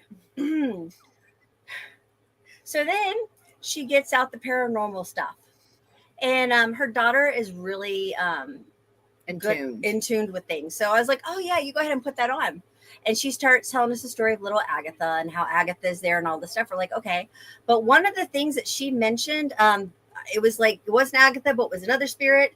The crow's nest. Here's the thing. Remember we were cleaning up? I had just cleared out a bird's nest from the corner. That was what, 4 signs right there? Yeah. Yeah, you would think that you would run, but we're like, no, whatever. We're just chopping it up, right? But anyway, they proceed to say what's going on. And so we cleansed it and we put the crystals on top of the mirror because we felt it was very heavy. And by the way, there was a box behind the trailer. And we're like, that feels weird. But we're like, whatever. You know what? Maybe it's just our imagination. Okay. So as we're going and we're getting there, the first 2 nights, I didn't really spend a lot of time in there. But when I did, also we decorated it. We would come back and things would be torn off the wall. Torn off the walls. And I was like, stupid kids. I was like, oh my gosh, what is wrong with these kids? Can they not like respect things and put them back? You know what I mean? So it was we call it Hell Week, the last week. We did a full week. We did, it was the Halloween week. We had ran that Thursday, Friday, Saturday, Sunday, and then Monday, Tuesday, Wednesday, Thursday, Friday, Saturday. So it was what we called Hell Week because it was a full week of the haunt open. So one of the first haunts I worked, I did the same thing at the haunted hayride. Yeah. So yeah, I know. Yeah. So the week going in, not only is Halloween closer and it's more intense, we're extremely tired, and I'm more in tune with my. I don't know if she told you, but I actually can read palms and things like that, and I sense things, and I try not to, but you have no choice. So I'm a little more susceptible. So we're going in, I believe it was a Monday night, and I was feeling rather odd. And I was like, and I think that was a night where a lot of stuff was torn off. And I'm like, what in the world? I was like, whatever, we'll just deal with it. And we didn't tell anybody because we didn't want to make a big deal about it. We didn't want to be the whiny crybabies because sometimes older women come off as Karens. We didn't want to be that. So I go in and I started crying every time I would hold someone's hand, and I just felt things. And then I couldn't talk. It felt like something was choking me. Every time I went to say something to help somebody, it was like I could feel it. And I was like, oh my God. And I was like, and I couldn't. So I went out and I was like, I got to go home. I was like, something's not right. I was fine the next day. And I was like, you know what? Maybe I just need to rest. Got some, the doctor's like, you're fine. Really? There's really, just give you something, but maybe just need to rest. So we went back. Was it? Yeah, the 3rd. That would have been a Wednesday. Yeah. On Wednesday, we were like, okay. Because Thursday was the Halloween. So I actually had went and got Shelly and Stephanie because I was like, can you do me a favor? I said, my crystal has been taken off the mirror. It has fallen. Can you please go in there? And I didn't tell her anything. Can you please go in there? I don't have any sage or anything. Can you please cleanse it for me? I said, I have these weird feelings and I need you. So that was before we opened. And then I went to check on her and she's like, oh my God. I was like, what? She's like, I went in there and it felt like something was choking me. I said, you too? She's like, yeah. So she went in there and completely cleansed. And she's like, I don't know what's in that box, but there's something bad. I said, well, we don't open it. We just keep going. So then it was, I think that night, I don't remember too much because now it's a blur, but it was the one night, I think it was it Halloween or was it before Halloween night? I think it was Halloween night. It was one of those nights. Anyway, so I was like, all right, let's do this. It's going to be great. So the lights kept acting a little funny. And I was like, dang, the stupid electricity. I have barely any light now. How am I going to see? So I go in there, like I said, things are off the wall again. I was like, oh, let's just put it back up. So I've got 4 people in there. This is where it gets really interesting. So I have 4 people in there, and I always tell them the story about where I come from and things like that. And all of a sudden, the first girl gets up, and she's like, I got to get out of here. Something's not right. And I'm like, she runs out. I'm like, is she okay? And they're like, no, she'll be okay. The temperature inside the trailer is getting a little cooler, but I think, in my opinion, it's because it's cooler outside. Just ignored it, right? That's what you do. You ignored it. Yeah. So then the one guy goes, he's like, maybe I should check on her. As he stood up, he tripped, like something had kicked him. I was like, okay. And I'm like, okay, bye. So the door is locked and the lights started flickering a little bit. But like I said, I thought it was electricity, right? Poor electricity. So I'm starting with the gentleman's hand, right? And I'm starting, and the last girl gets up, and she was supposed to have a reading. She gets up and she runs. Well, actually, before she runs, the room got really cold where you could see your breath. Like, in the movies, like, and I thought that was a false thing. It came out of nowhere. The breath, like you could see the breath. And she's like, what is that? I said, you know what? It's just cold outside. Call your friend. Call your friend. See, and so I hear her say, what the hell are you talking about? It is not that cold out here. She got out and ran. And so all of a sudden, this calming came over me like a mom calm, like you better relax because whatever it is, you cannot let them have the upper hand. So I finished reading The Gentleman's Hand, and I say to him, you need to go see the ladies at the other end, and you need to be saged. Okay? You need to get out of here, and you need to be saged.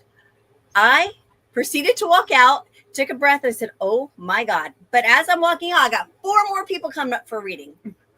I was like, oh my God. I was like, you got to get a hold of yourself right now. So I go and I was like, all right, we do this. So we go in, the 4 ladies, and they were not together. 2 were together and 2 were not together. I started reading and the lights kept flickering again. The two of the women went out and she's like, we don't feel comfortable. We got to get out. That's 2 more that left because of whatever was in there. So I finished up with the 2 ladies. And then the other last 2 ladies come back in and they're like, hey, I don't know what was in here, but something followed us to the bathroom. I was like, okay. I was like, okay. So there was a candle. I don't know how this happened, but it wasn't near me. I was reading the one lady's hand, and all I know is the whole side of my head caught on fire. I'm like, oh my God. And she's like, oh my God. And all we were trying to do is get it out, get it out, get it out, get it out. And so we sat there, and it was after 1:30 when we left there. There was nobody in the parking lot. And I'm like, oh my God, I could have been dead and nobody would have checked on me. So then we get out and I proceeded, and I was like, y'all won't believe. I said, I will not go back in there. So the next night I went back and I went to see Shelly, and then I said, hey, can you, and before I even said anything to her, she said to me, what in the world is going on? I said, what do you mean? She's like, whatever was attached to those people was really bad. She's like, and I did whatever. She's like, those people would not leave until they got what they needed. They then went to the trailer and have something called fuck off juice and poured it all over that trailer.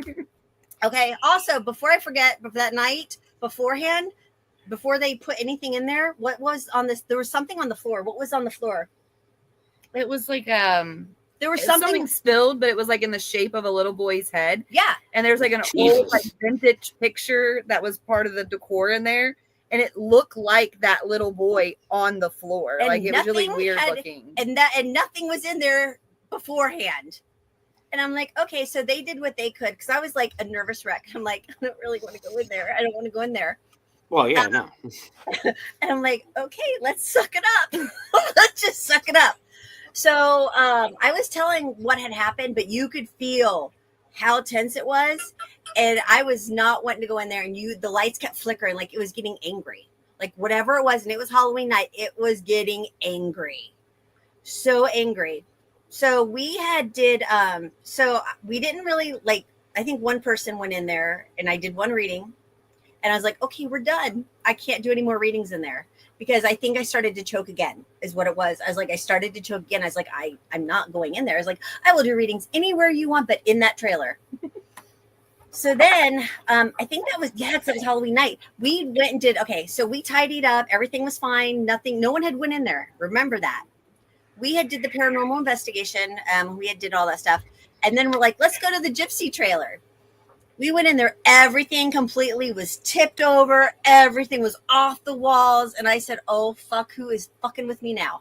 Who is doing it? I just want to know who's fucking with me. So we put also the picture frame was moved again. Mm-hmm. Remember the picture frame? And we put the headphones on. And I think Matt said burning. I was like, oh, now they're making fun of me. Yeah. So, and then some other stuff happened. Yeah. We actually had one of the owner and the general manager with us of the park, and we put them both under in the Estes method. So we did a double Estes with them. And I don't know, he's the general manager still will not tell me what happened that night. Mm-mm. But he was under for just a few minutes on the Estes. I don't even think two. And he ripped those headphones off and just took off. And when he took off, something pushed me over. Oh, and then when they were in it, we could feel that cold coming in again. Yeah, it started to get real cold in there. It was a really interesting night in that gypsy trailer. Yeah. So when I come visit in the October, stay the hell away from the gypsy trailer is what you're telling me. Absolutely. It'll be something different this year. Well, you don't want to go back in there? No, she's getting a whole new room this year. It's sort of funny because they even put a sign that says was it warning, stay out or something on it. So yeah. That's one of them things where the owner, basically the owner and the manager just said, nope, we're going to get rid of that fucking thing. Yes, that's gone. Pretty much. Yeah. And it's so funny. Now, they've used this trailer every year and no one's ever had experiences like that until this year when we were there. And that was going to be my question is, do you think it was the trailer or do you think it was something in the trailer? My belief in it is because they've never had a real reader. It's always been an actor that's acted readings in there prior to. And now you had a real true reader in here. And I think it opened up some of that. So you think they were trying, so you were kind of thinking they were trying to get into contact with it. Yeah. Oh, wait, we forgot. So listen, they were okay at the beginning. So we don't play with Ouija boards. So we had put anything that I call it the bad box. I called it the bad box. We put all the stuff in the bad box. When I went in, the 5 Ouija boards were missing. We have no idea what happened to them. No idea. Yeah. It's not possible that somebody could have just come up and took them? We don't know. We have no idea. Yeah, we've never have really discovered like what happened with those Ouija boards. So my other question is going to be: do we ever know what? Did you guys ever find out what's in that fuck off juice?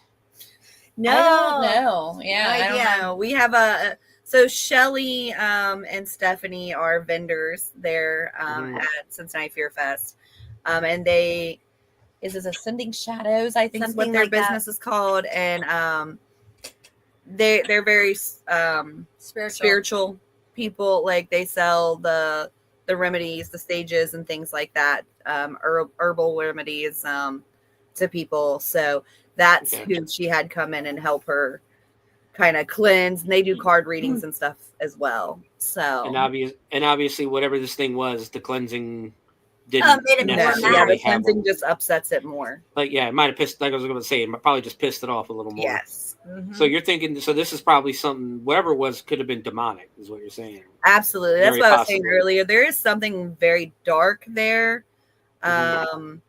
We've been doing multiple different investigations to try to figure out what it is. We just can't. Yeah.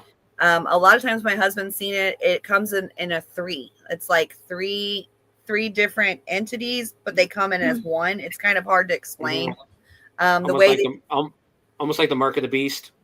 Pretty much, yeah. And what we've noticed more towards after, was it 11 o'clock at night? Yeah, it's usually about 11:10, somewhere in there is when that kind of starts to take over. It's when the fog starts rolling in. Yeah. It's very interesting how it works. Like if you go earlier in the night and you're doing your investigation, you kind of get that fun experience. You know, you got the spirit Shelly that's flirting with you and doing all that. And then about 11:10 every night when we're investigating, it's like that fun atmosphere starts to go away and that dark atmosphere starts to take over. And you could feel it. You feel the change of the energy in the air. So it's very interesting. Yeah, I mean it really is. That just, and for some reason, if it was me, I would have to guess something to do with the Native Americans or something, or something. I don't know if there was that. And like I said, we did have that one. The one incident that we do know for sure of the man who took his life. You know, that's a very powerful thing to do on a land. You know what? I didn't even think of this either, but Bobby Mackey's wasn't too far from you. No, it's down, right down, probably about 20-30 minutes. Yeah, it's not too far. It doesn't exist anymore either.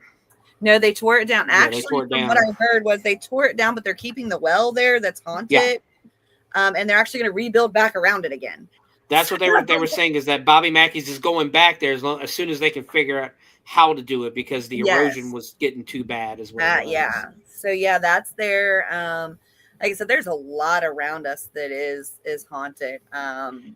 And I'd like to say we're talking about all this stuff, and now all of a sudden there's thunder and lightning outside of my house. just to say this. Hey, my daughter, I just asked her, I'm like, do you want to go on there and say anything about your experiences? And she says, no, when you talk about it, it gives it more power. And I'm not talking about it. I mean, if you look into the history of like the Robert the Doll and that, like when they say if you talk shit about Robert the Doll, even if you're not around him, he's killed people before. Oh, absolutely. That's what they've said.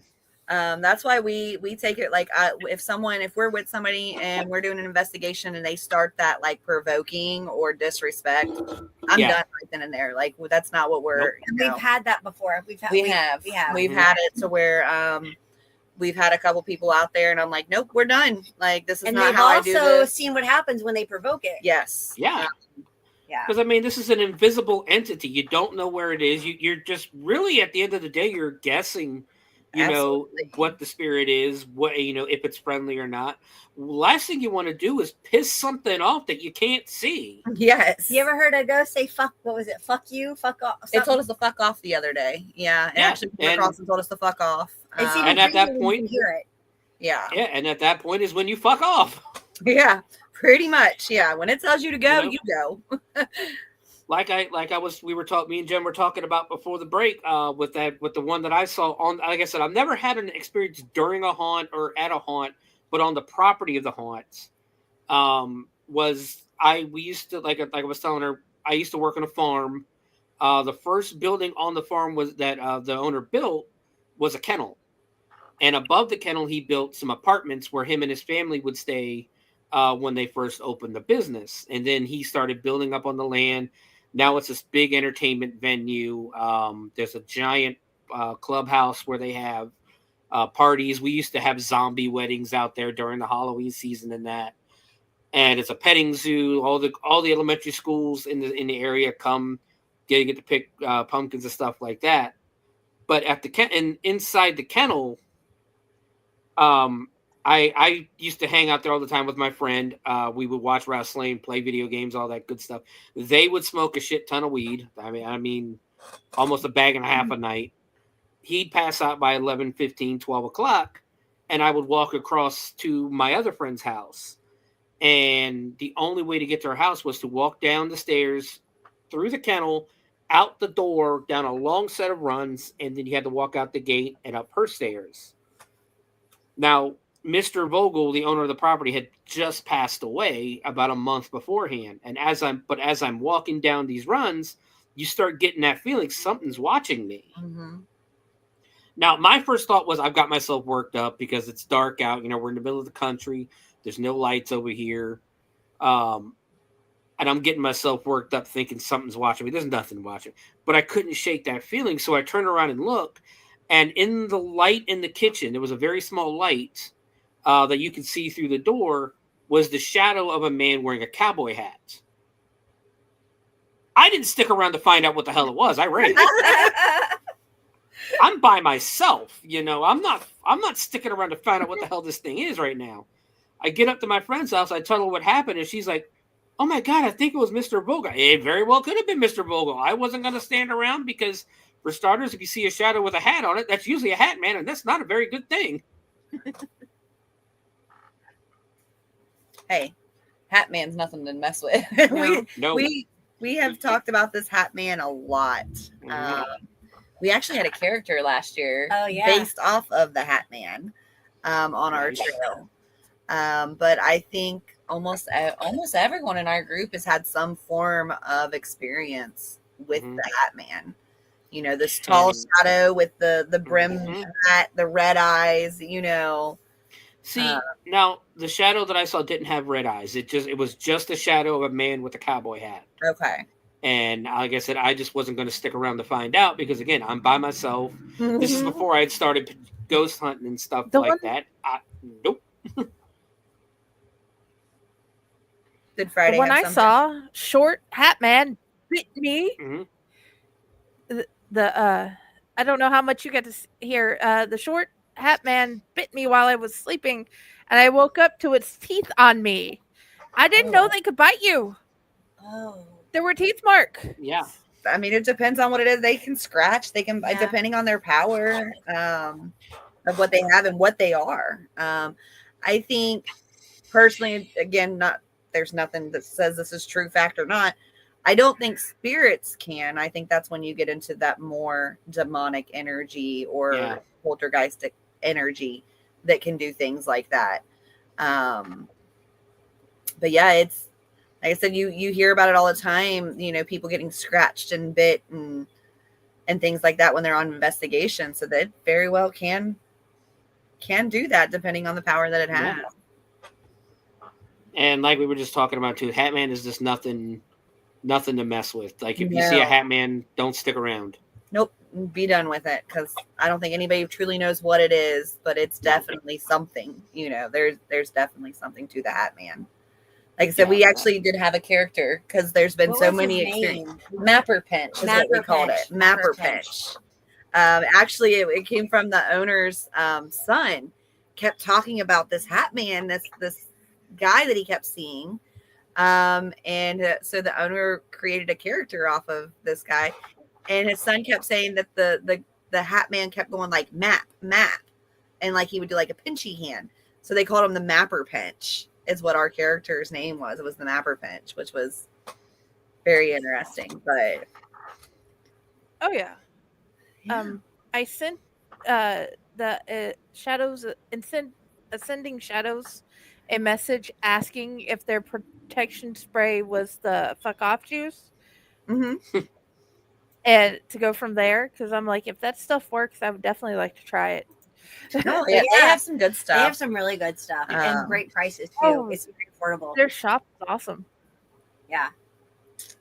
I just love that they call it fuck off juice.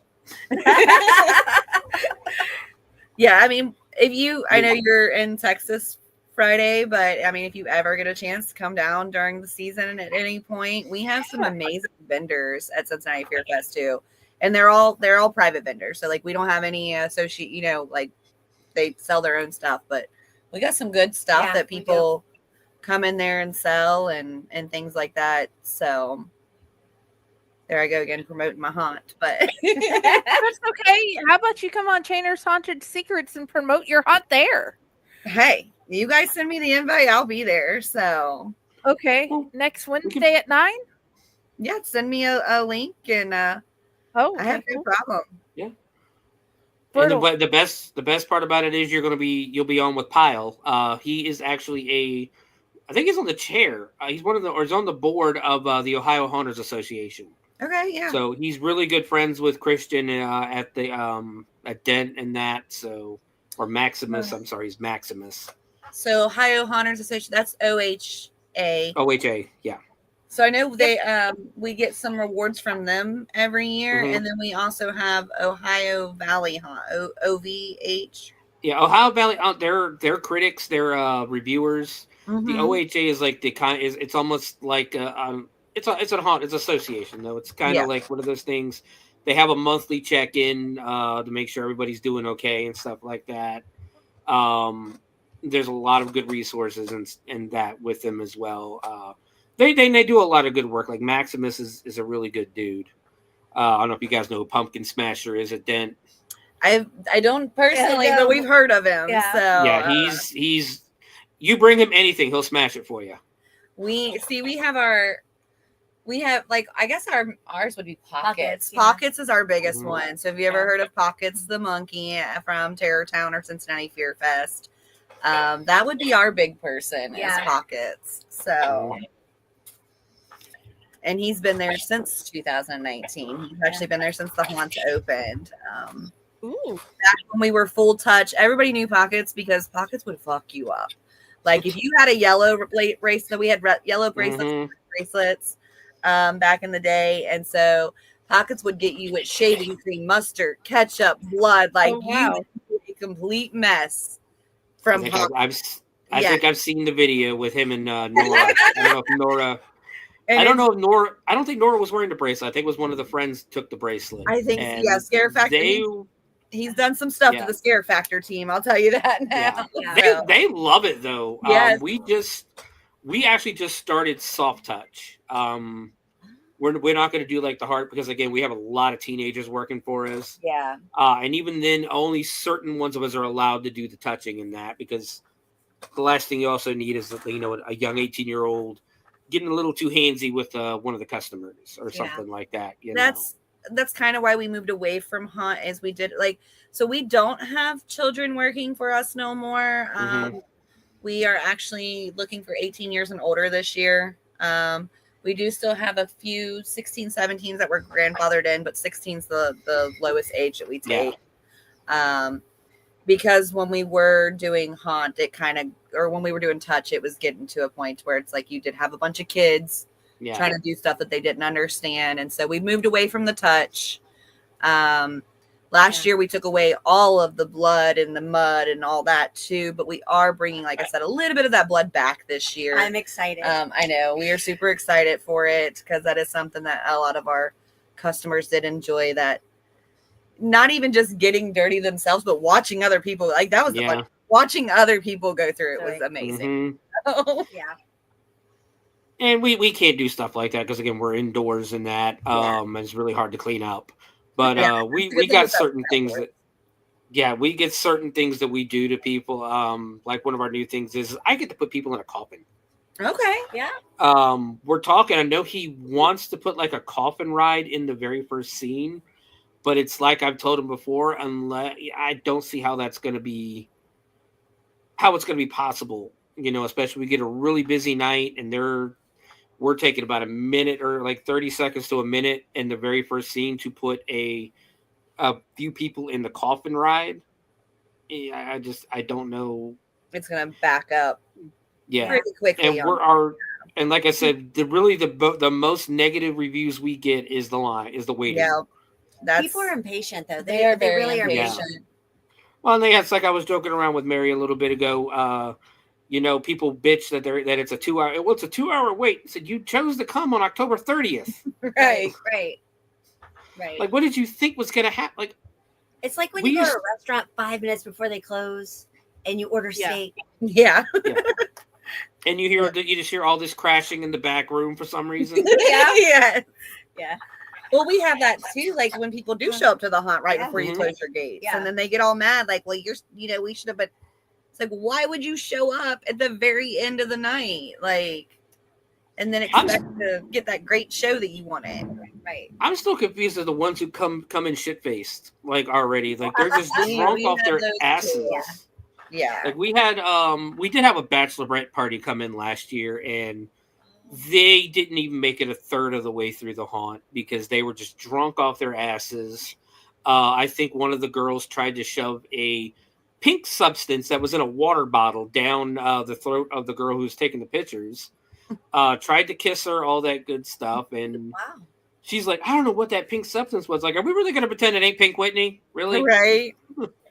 Right. But they come into my scene because I was the first scene last year. They come into my scene and the girl starts rubbing up on my stomach and I'm like, you need to back the hell off. Right. I said, which part of don't touch did you not understand? There's a whole video outside telling you what not to touch and all this stuff not to do. And actually, you know what one of the other things on that rules are? Don't come in drunk.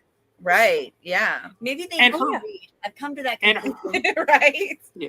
And her boyfriend, or one of the guys she was with, looks at me and goes, who wouldn't want a hot piece of ass like this touching him? I said, a married man. Right. Yes. That is one thing I know that, like, I love our fans and our customers that come through haunts, but there are some of the most disrespectful people that come through too. And it's just like, what is wrong with you? That was the good thing when we had touch, because you just fuck those people up. Yeah. Like we never had issues with like people touching actors when we had touch, because they knew you'd get fucked up if you did. Now, like this year was the first year we had one of the biggest issues with our actors getting touched, people getting drunk. And so that was a big thing, is trying to train our actors, like the difference between a drunk touch, like someone just fell over and accidentally, or someone actually grabbing you too. So yeah, and the thing about it is, again, with us, we have a lot of kids working with us and for us. They're great actors too. On top of that, it kind of gets hard to keep them wrangled in one spot, but other than that, they're really good at what they do. Yeah. And on top of that, we have some really young kids, like the owner's grandson and a couple of other like kids of parents. And these kids will creep the shit out of these guys. Like that, they'll get some of the biggest scares because I'm like, that's a kid. Right? Yeah, well, kids are creepy anyway. I know. We had this one girl last year, and I think she was like 14 or 15 years old, but I swear to God, I thought she was 9 when I met her. She was that small, but she's like 14, 15 years old. And I guess her and her friends were gymnasts because she could do a back bend, and she would do that back bend and walk like that towards these people. And these people would drop to the damn ground. Yeah. I love it. But one of the things I get to do now, is besides being a guide and being in the first scene, is I've been told to be an asshole. Yeah. I will, make fun of people, make them laugh, all that good stuff. Get the vibe going when they go in, but also one of the first things I do is, being in the industry for so long, I can spot a problem really quickly, and I will get right in the face of the problem, and dress them down, make fun of them, all that stuff. And I was like, and if you got a problem with this, because if he starts getting angry, it's like, look, if you're going to fight anybody in here, you're going to fight me. I'm the adult. You're going to fight me. We're going to fight anybody in here, and I will drag your ass out. It's that simple. Because I'm going to tell you right now, if you try to fight anybody else in here, there are 80 of us in here. There is one of you. Yep. I like our. It's like the Ron White joke is, I don't know how many we're going to use, but I know how many it's going to take to whip your ass, but I know how many we're going to use. Right. Yeah. And that's just one of the things you got to deal with, especially, in a haunt is, and it's when I'm training people, I'm telling them flat out, it's not if you get touched, it's when. Yeah. Because it's going to happen. Now, it's up to you how you react to that. Yell, we have, I can't remember what the damn word is now. I think like scumbag or something like, or slime bag. When somebody yells that, the security is supposed to follow them, to watch them, make sure, they don't do it. They're not touching or causing that big of an issue. Yeah. Ours was Seattle. If you yelled Seattle, it was, it's funny because everybody's like, well, why wouldn't you just yell help? How people's yelling help? Like, we're not coming if you yell help. You're in a haunt. You can't just yell help because there's no help coming. Well, on top of that, if you yell help, you don't want like 3 other groups to come running backwards in the haunt to get involved in whatever's going on as well. Yeah. And this way, security knows, who they got to deal with. Yeah. Like on the haunted hayride when I worked there, we had to actually go tell the monitor. And if it was a serious enough one, because I got punched in the eye once, just pulling myself onto the wagon, this girl just straight up. Jab right in the eye, and I'm not gonna lie, I lost my shit. I called her a dumb bitch, all that good stuff. Told her she was going to jail. They bring her up front. They pull her. We actually had off-duty police and sheriffs, and in Virginia Beach, the sheriffs don't mean shit. In all honesty, they run the jail. They are bailiffs in the court, and they do process serving. They don't really have any authority like the police do. But they pulled her off the wagon. They pointed her out to the monitor. They pulled her off the wagon. They brought her into the room. They put her in handcuffs and everything because she was going to go to jail for assault. And they come back and asked if I wanted to press charges. I just said, "Was she crying?" She said, "No, she's been bawling since she got off the ride." I said, "Nah, I'm good then." You scared her bad enough. Mm-hmm. Oh. But yes, but that wagon just sounds like a problem, though. In all honesty, it's a straight up problem or something in that wagon. Yeah, because that gypsy wagon is something else. Crazy. Yeah, enter at your own risk, right? Yes. Hey, we will give you a tour of it if you come up this season. Wait, if you come up, I won't go in there with you, but we will shut the door and let you have the equipment. No, I'm good. I'm good on that.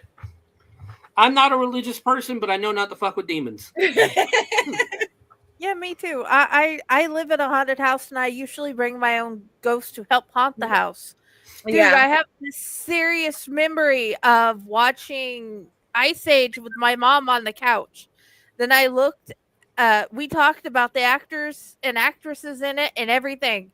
And then I looked at when Ice Age came out, and I'm like, that's like 3 years after she died. that's 3 years after she died, and I watched a movie with my mom. Have you ever taken pictures and like things show up that you didn't notice right away? What was it you could do?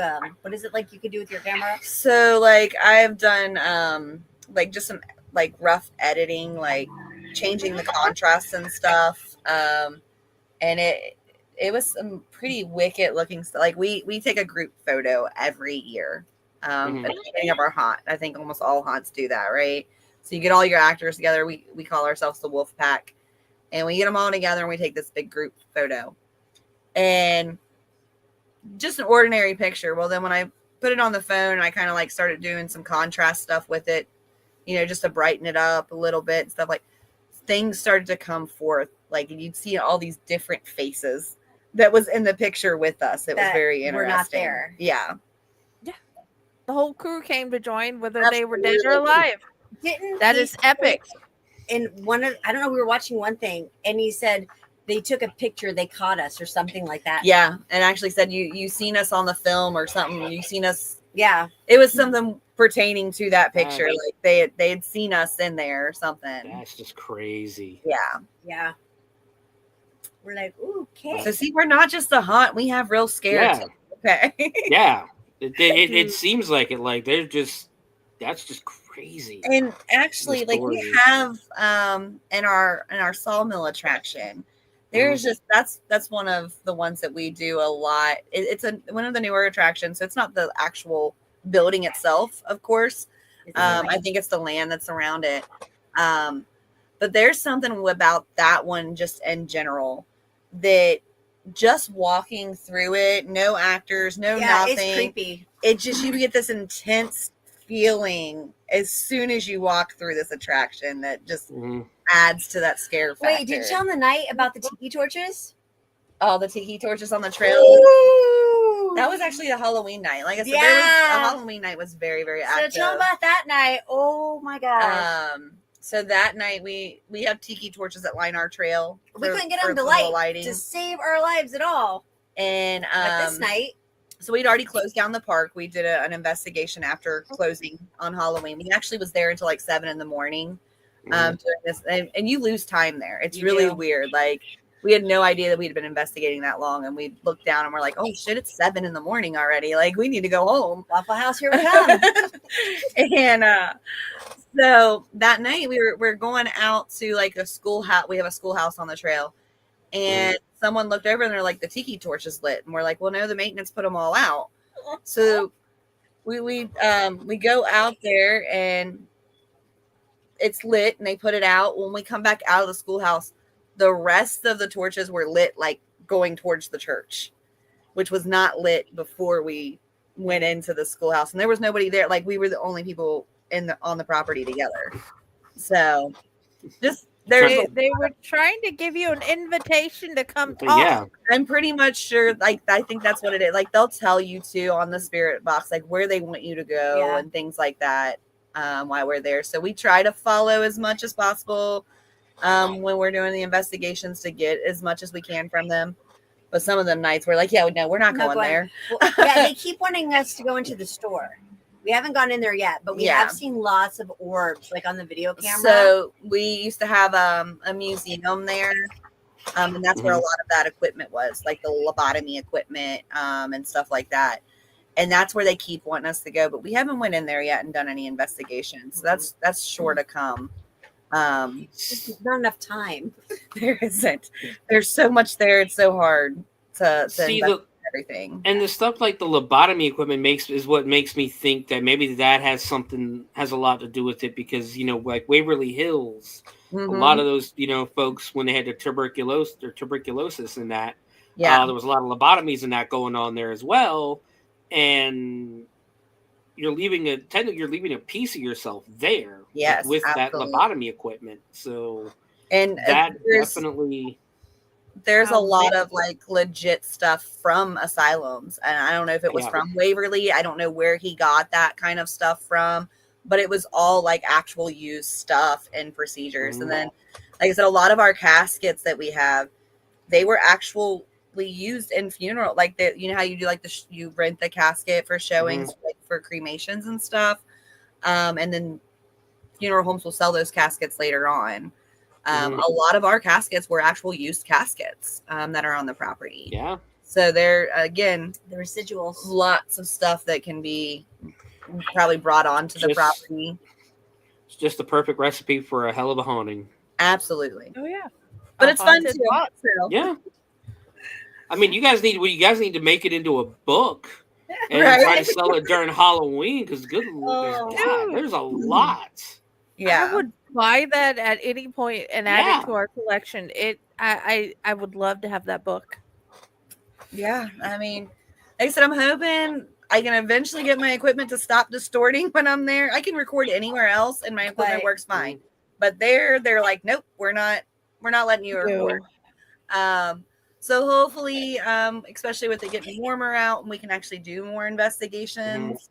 I'm hoping that we can actually get some stuff up on our channel, on the Undead Explorers channel, from some of those investigations, so we can actually have some video recordings of some of that evidence. That would be really interesting because, like I said, it's just sounds like just popping off down there. In all honesty, and like you said, so nothing's ever been built on this land before. No, at least it was for record. It was all just like a big farmland prior to Cincinnati Fear Fest being there. So I mean, like I said, the only explanation, there's really no explanation for it at all. But the only guesses could be possible Indian. Yeah, Native American. We've gotten the hanging tree a few times too. The spirits talk about a hanging tree. Not quite sure where on the property the hanging tree is, but the hanging tree. Could it have been where that guy killed himself? I don't know, like if it's there or. But the other story that the little girl told us, she was hung there. Yeah. So the Agatha, the little girl, she said she was hung out there in the wood line. So. I don't know if that is the exact spot. Like no one has really any record of. Yeah, there won't be any records of that unless the diaries. That would be it. Yeah. But like I said, it just sounds like it's crazy down there. Absolutely. Like, Ohio's got some stuff going on. I mean, there's is this a lot of. Kentucky's technically Mothman State, but Ohio is actually one of the most haunted states in the United States, like the most haunts on record. Portal. That's what it is. It's probably why we are huge in the haunt industry too. We're the largest haunt industry. Yeah, Ohio is. So I can tell. Like California's catching up slowly, but we are still number one. That's just for registered haunts. That's not for anything else because it's like I was telling what was it, Katrina earlier? You still got Circleville where they have the big Halloween festival every year with the pumpkins and that is so fun. That's where I lost my first tooth. There's just stuff going on all the time. Fear in Columbus is always like every holiday almost they got something going on. Oh yeah. And this is definitely the haunt capital of America right now. And like I said, even paranormal, there are so many stories of different paranormals in Ohio. Actually, fun fact, the road that I actually live on is one of the haunted roads in Claremont County. It's Dead Man's Curve. So, we just don't get out between 1:10, 1 and 3. Yeah, from 1 in the morning till 3 in the morning, you don't go outside because there's a faceless hitchhiker. So, I've never. Go ahead. My kids have seen him, but I've never personally seen him. So, that was me. Yeah, I know. I'm putting it up just so people can see it. This is the YouTube channel for the Undead Explorers. If anybody's interested to go see some of their videos, definitely go check them out because, like I said, it just sounds crazy as hell down there. Yeah. And like back to Ohio, you got Mansfield, you got the Ohio Reformatory, you got the Haunted Hydro, Dent Schoolhouse, all three, and then Cincinnati Fear Fest. There's 4 haunts right there in different parts of the state that have legitimate hauntings inside of them. And that's just the ones we know about. There's the haunted infirmary that we talked to Bill, was it Bill earlier, I think? Or Rick. Yeah, his name was Rick. Rick, that the stories he was telling was crazy. Like people being locked in the basement because they had Alzheimer's and then dead bodies being thrown down there with them because, back in the 1800s and that's where they put dead bodies because it's the coolest place in the house or the building. So it's like you get to watch this guy rot for 5 or 6 days till the coroner or the mortician shows up to take the body. Yeah. And just craziness all around. And I'm from, like I said before, I'm from Virginia Beach. We're literally one of the first places that anybody besides Native Americans set foot on, you know, on the American soil. We have a ton of hauntings out there, but it's nothing as crazy as up here. Like a lot of the stuff down there is like, you know, Blackbeard's ghosts or Blackbeard's crew being kept in the Colonial Waynesburg jail.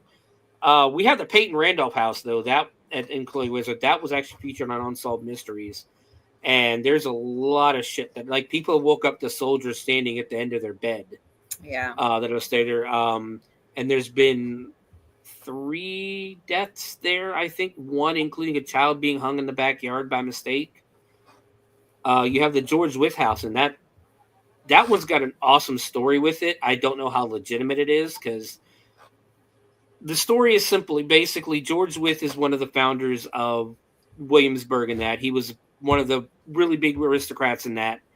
And he was invited, him and his wife were invited to the, it wasn't George Wythe, it was Skipwith, Lady Anne Skipwith. And her husband were invited to a ball at the governor's mansion, which is right up the lawn from where the Wythe house is. And what's said to have happened is his wife, Lady Anne Skipwith, was very, very jealous. Like a very jealous wife in that.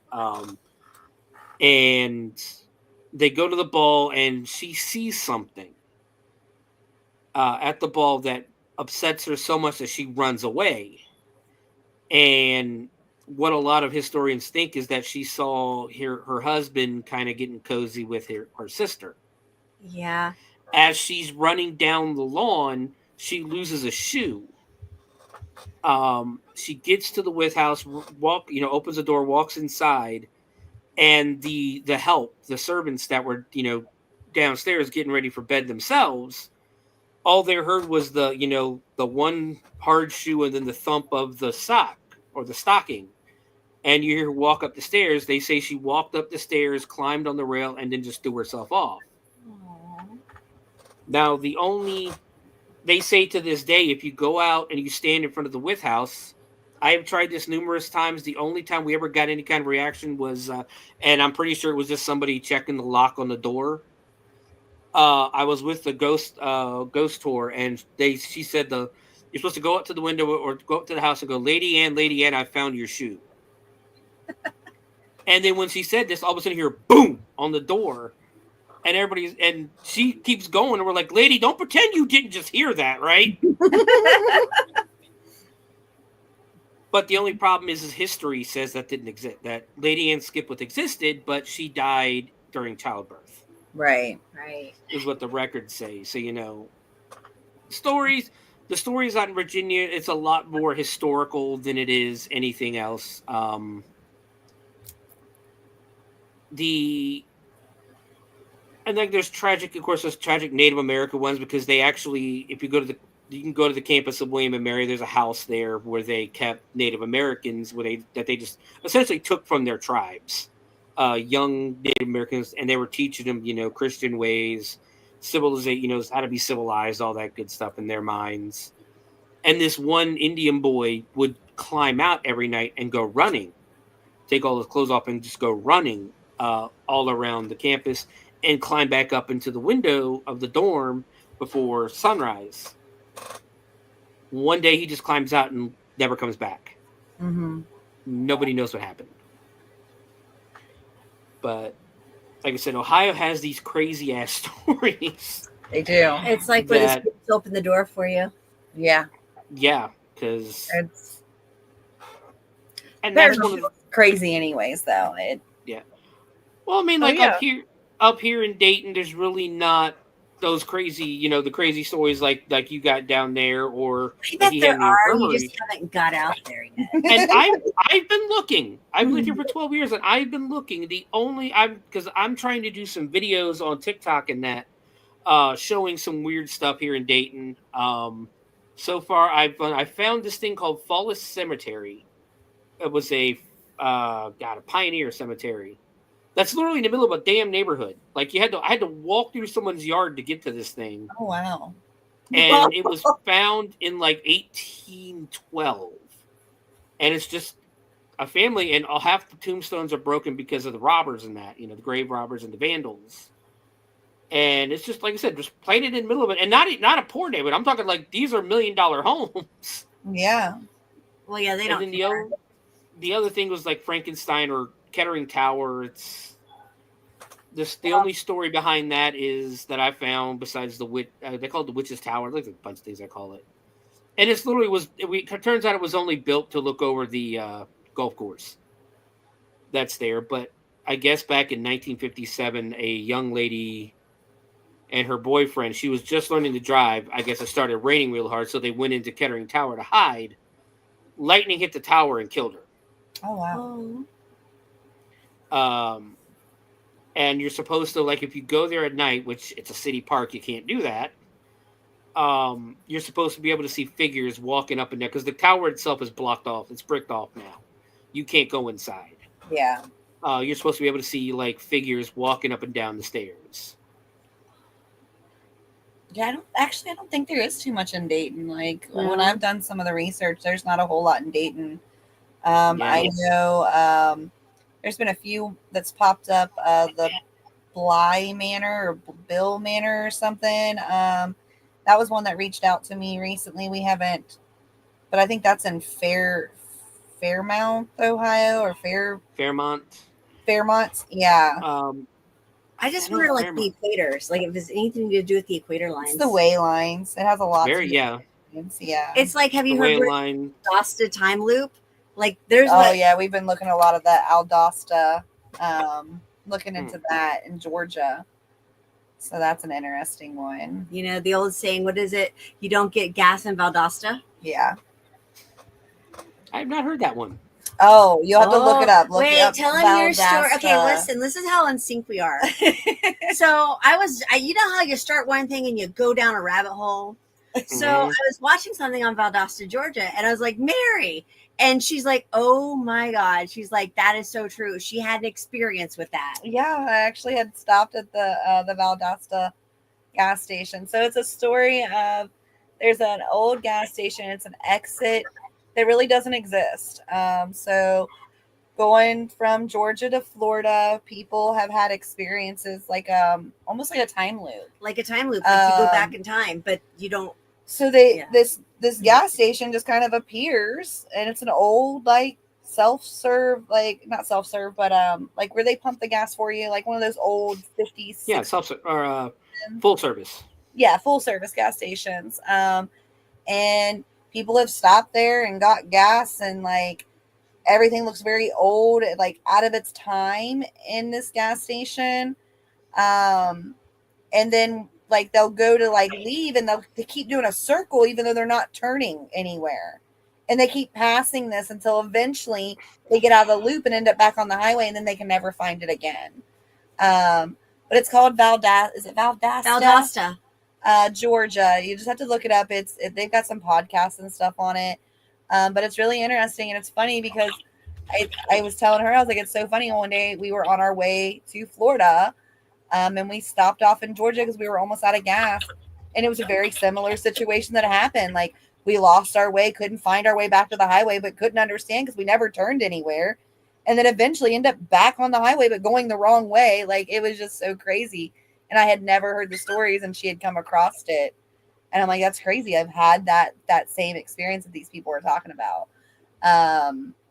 There's even like, they go into like where a guy's dad actually worked there back in, what was the 80s? Yeah, the 80s. The early 80s.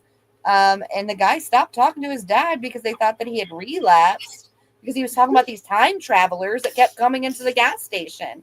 And then later on, when this guy has heard experiences from these other people, he kind of felt bad because maybe his dad was right. Right. His dad may have been seeing time travelers. It's a very crazy, out of this world stories that's on it, but you'll have to check it out. Yeah, I've got it up now, and it's there's a lot of stuff on it. Yeah. A lot of YouTubes, a lot of TikToks. Yeah. And yeah, I mean, there's a lot of I know out west. I think there's a couple of those kind of things too. Like when you get closer to like Area 51 or Roswell, especially. And that's one of the cool things about Dayton too is that a lot of people don't realize. And I'm going to do an episode on this eventually. If they really did find aliens in Roswell, they were brought here. They were brought to Dayton. Yeah. You're never going to get around to see them or anything, or where they brought them because that's on the middle of a military base. But it's just crazy that they were brought. I never knew until listening to another podcast that they brought them here. Is that right, Pat? Is that the yes. right? Yeah. Right, Yeah, they brought them the right path. Mm-hmm. Over in Riverside. Yeah. Well, Riverside, Fairborn, it's almost like That's another thing with Ohio. We are one of the big alien sightings as well. Like there is a lot of UFO alien sightings, some weird, strange stuff in the skies. You want to hear a fun story about aliens? Yeah, of course I do. Why not? So, all right, here we go. Listen, everyone is going to think I'm crazy. You're not crazy. All right, so I want to be friends. You say that now. With both of y'all. By the way, we just met this year in the haunt season. Like it was really weird. Like we just kind of clicked. Yeah. And so, but people think we've known each other Forever. pretty much ever. Yeah. So I came from Florida. So I was born in Ohio, but we moved when I was 8.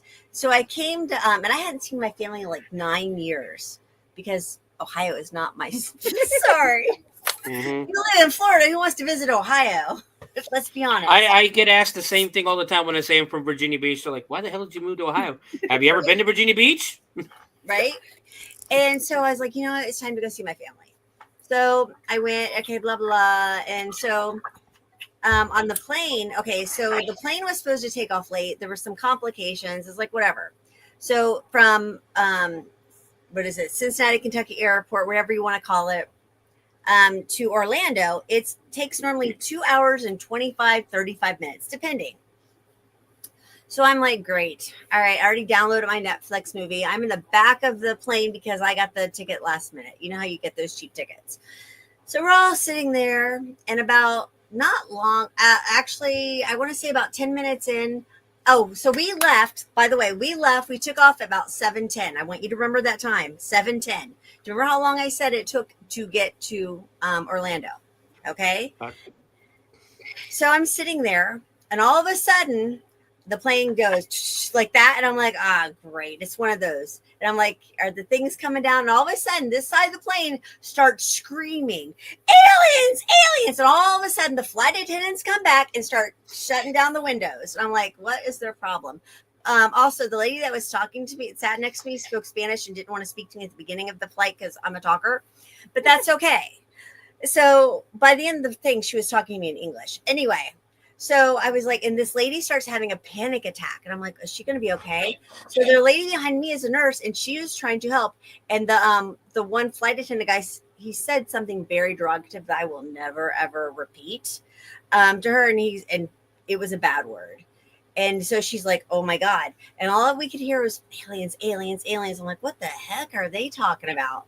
So anyway, when we landed, it was 8:00 at night. And then these, I don't know what you call those people came on the not boat, what do you call it? The airplane.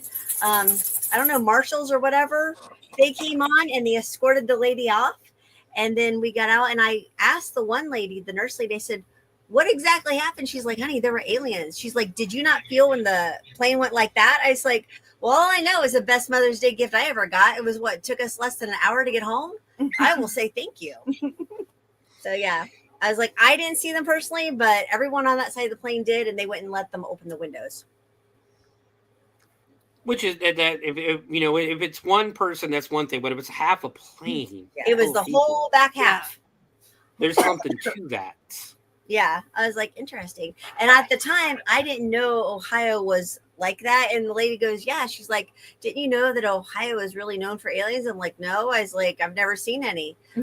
Not really. I said, I always hear people, but I've never seen them. She's like, we've seen them our whole lives out in the fields. I'm like, well, duly noted. Never go to a field. I mean, with the Air Force being so prevalent here and so strong here, it doesn't shock me, honestly. And like I said, from Roswell bringing the aliens here, or any of the other ships and stuff like that. I think the ships went to Area 51, if I remember right. Yeah. But if they were dead aliens, they were brought here to write Pat. And so it doesn't shock me, that a lot of aliens are seen here in Ohio. Plus, there's a lot of farmland. That's what it is. The farmland, and yeah, there's a lot of just lonely, dark roads, and quite a lot of drunk people. So I was gonna say, some people we've discussed the people of Ohio. Okay, I know. And you know what's trying any better? Like we're sitting there talking to them, going, "Remember, they're a Brown County." Yeah, let's think. I was joking with somebody earlier today that I'm in this group and they were talking about a bunch of people were posting people who were looking for pen pals from the Dayton jail and stuff like that. And the guy's like, "Oh, great, another person in jail in Dayton." And I responded to him, I was like, "Well, you should see the people who are not in jail in Dayton. They're like, have you ever been to Dayton? There's a reason they call us the meth capital of the world." It gets pretty bad up here. I'm a substance abuse counselor, so I see all of it. Yeah, it's pretty crazy up here. Like when I first moved here, I had to ride the bus, and some of those people on the bus, good Lord. There's stories I can't tell on here about people I heard yelling at each other on phones, trying to get into fights on the bus, and well, get off the next fucking bus stop. Yeah, please get off the bus because I really just want to get to work. Oh my God. Well, all right, it's getting to be about midnight out this way, and so we're gonna go ahead and call it a show. Ladies, thank you once again for coming on. It's been a blast. It's been a blast doing this show. I didn't even have time to do the news. That's how much fun we've been having. Oh yeah. So trust me, we got plenty of time tomorrow before the movie start. Before we talk the movie. Once again, Mary, you want to tell people where they can find you? So yeah, again, Cincinnati Fear Fest. Just go to CincinnatiFearFest.com, YouTube, Twitter, X, whatever it's called, Instagram, and then Undead Explorers. The link's been shown in the comments to get to our YouTube. We don't have a Facebook page for Undead Explorers right now, just because I'm super busy with everything else. But feel free, Mary Mel on Facebook. If we do house investigations, pretty much. We don't charge for our services either. We're just out there to help people. Yeah, we do cleansings, all that stuff. So if you have paranormal stuff that you want us to investigate, hit me up on Facebook. I'm more than happy to look into it and see if we can't set something up. And us at Cincinnati Fear Fest. Season starts September 20th, so that's when our opening day will be. And I'm bad with names. Nicole, right? Got it. You want to tell people where they can find you if you would like? It's up to you. You don't have to if you don't want. Yeah, I'll be at Terrortown or Cincinnati Fear Fest. Not sure there you go. Where, but I'll be there. Come see the gypsy. That's all we gotta say. It'll be it. Actually, my costume is pretty wicked this year. We are building an amazing let's put it this way, it's gonna be eye-opening. Yes. Yeah. Very nice. Jen, where can they find you? Me, I'm Owlite, Fake Horror, Friday with the Library in the Blue Box, and basically all over the internet looking at those, trying to promote those things. And of course, we have Bloody Binge tomorrow. Hopefully we will have why can I not remember the show, and I do it every freaking Monday. Uncle Necro's Tomb of the Terrible. Oh yeah, and then tomorrow night we are going to have Corpse Garden Chronicles. We are going to do the Scary Stories edition again with some live stories. Do you have anybody coming on with you, or just whoever shows up? In theory, definitely Patty, but I'm waiting to see if anybody else wants to show up. Very good. I know Raz is busy with haunt stuff right now. They're building more. So I don't know if you saw the video for Scare Factor yet. We now have a Freddy Fazbear's Pizza Palace style pizza place in the haunt, and we have a spirit store. Oh, wow. Yeah. Oh, the spirit store was a hit. It was a real hit. Especially going inside the first thing I'm telling people is even in hell, when a shop closes, we open a spirit. Awesome. And of course you can find me at the Bloody Binge movie show everywhere you have any social media out there, Facebook, X, YouTube channel. It is now the Bloody Binge movie show, not the podcast, because people basically inform me, and I've kind of noticed that if you put the word podcast in your title, YouTube doesn't advertise it as much or suggest it as much. So it is now the Bloody Binge movie show. And tomorrow afternoon, night 2 of our halfway to Halloween celebration, we are watching Jacko. Tomorrow afternoon, 4:00, right back here on the Owl Light Network. We have a bunch of good movies coming up. Next week, Mother's Day weekend, we're watching Big Bad Mama from 1976, starring Angie Dickinson and William Shatner. We have just so much coming up. I know the end of the month, we've got Rock and Roll High School Forever.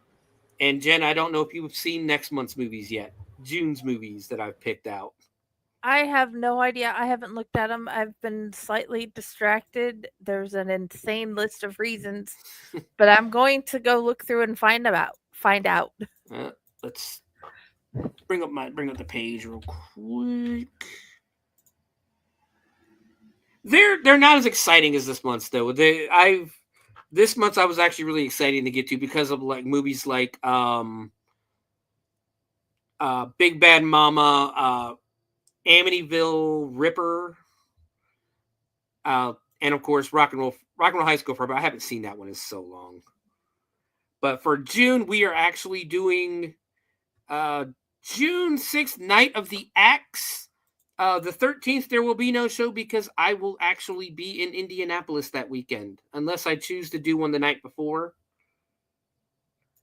And on the 20th, we are actually going to do a movie called Death Racers, starring ICP and Raven, the wrestler Raven.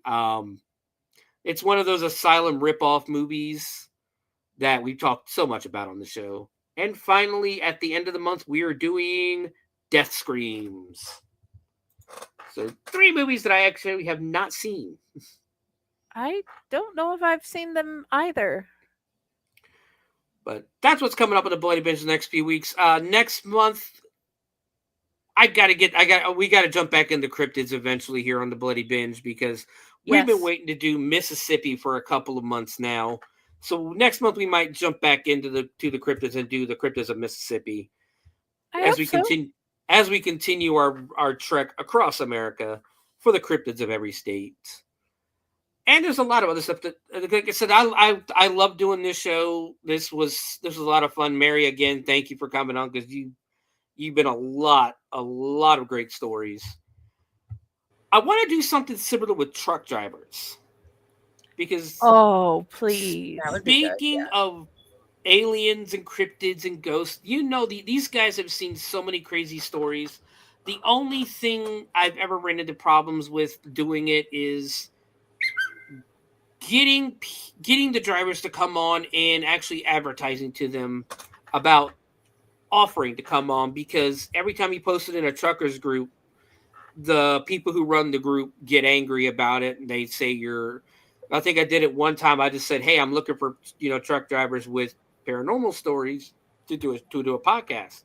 Oh, you're trying to advertise your podcast. I didn't even tell you what the name of the podcast was. I think a lot of times too, when it comes to the truck drivers, you have to be really careful with that because of their, like, my brother's was a truck driver, my sister's a truck driver, and with their like ODOT physicals and stuff, if they even talk about some of that stuff, it can actually cause them to lose their license. Like they can lose their CDLs over it. Yeah, I get it. So. I get that. So, like I said, I'm going to see if we can get it done. I would love to do one, but I do believe in either later this month or next month, we'll probably end up doing an episode for the cryptids of Mississippi. That's the next state we're doing. And and then we'll see where we go from there. We've already done Ohio, we've done Vermont, and we've done one more. Who else have we done? Kentucky. We've done those. What we do is we spin a wheel, and then whatever state it lands on is where we go next. This way, I'm not, because it kind of gets a little predictable when you start doing it alphabetical or something. So I figure that's the best way to do it. This way, Wyoming doesn't have to wait 6 years for us to get to them. So, but once again, guys, thank you for joining. Mary, again, Nicole, thank you guys for coming on. It's been a lot of fun. This is actually probably one of my favorite Shivers shows that I've done so far, just because of the great stories, and I've gotten a lot of messages on Facebook that a lot of people have been really enjoying this one. So once again, thank you guys.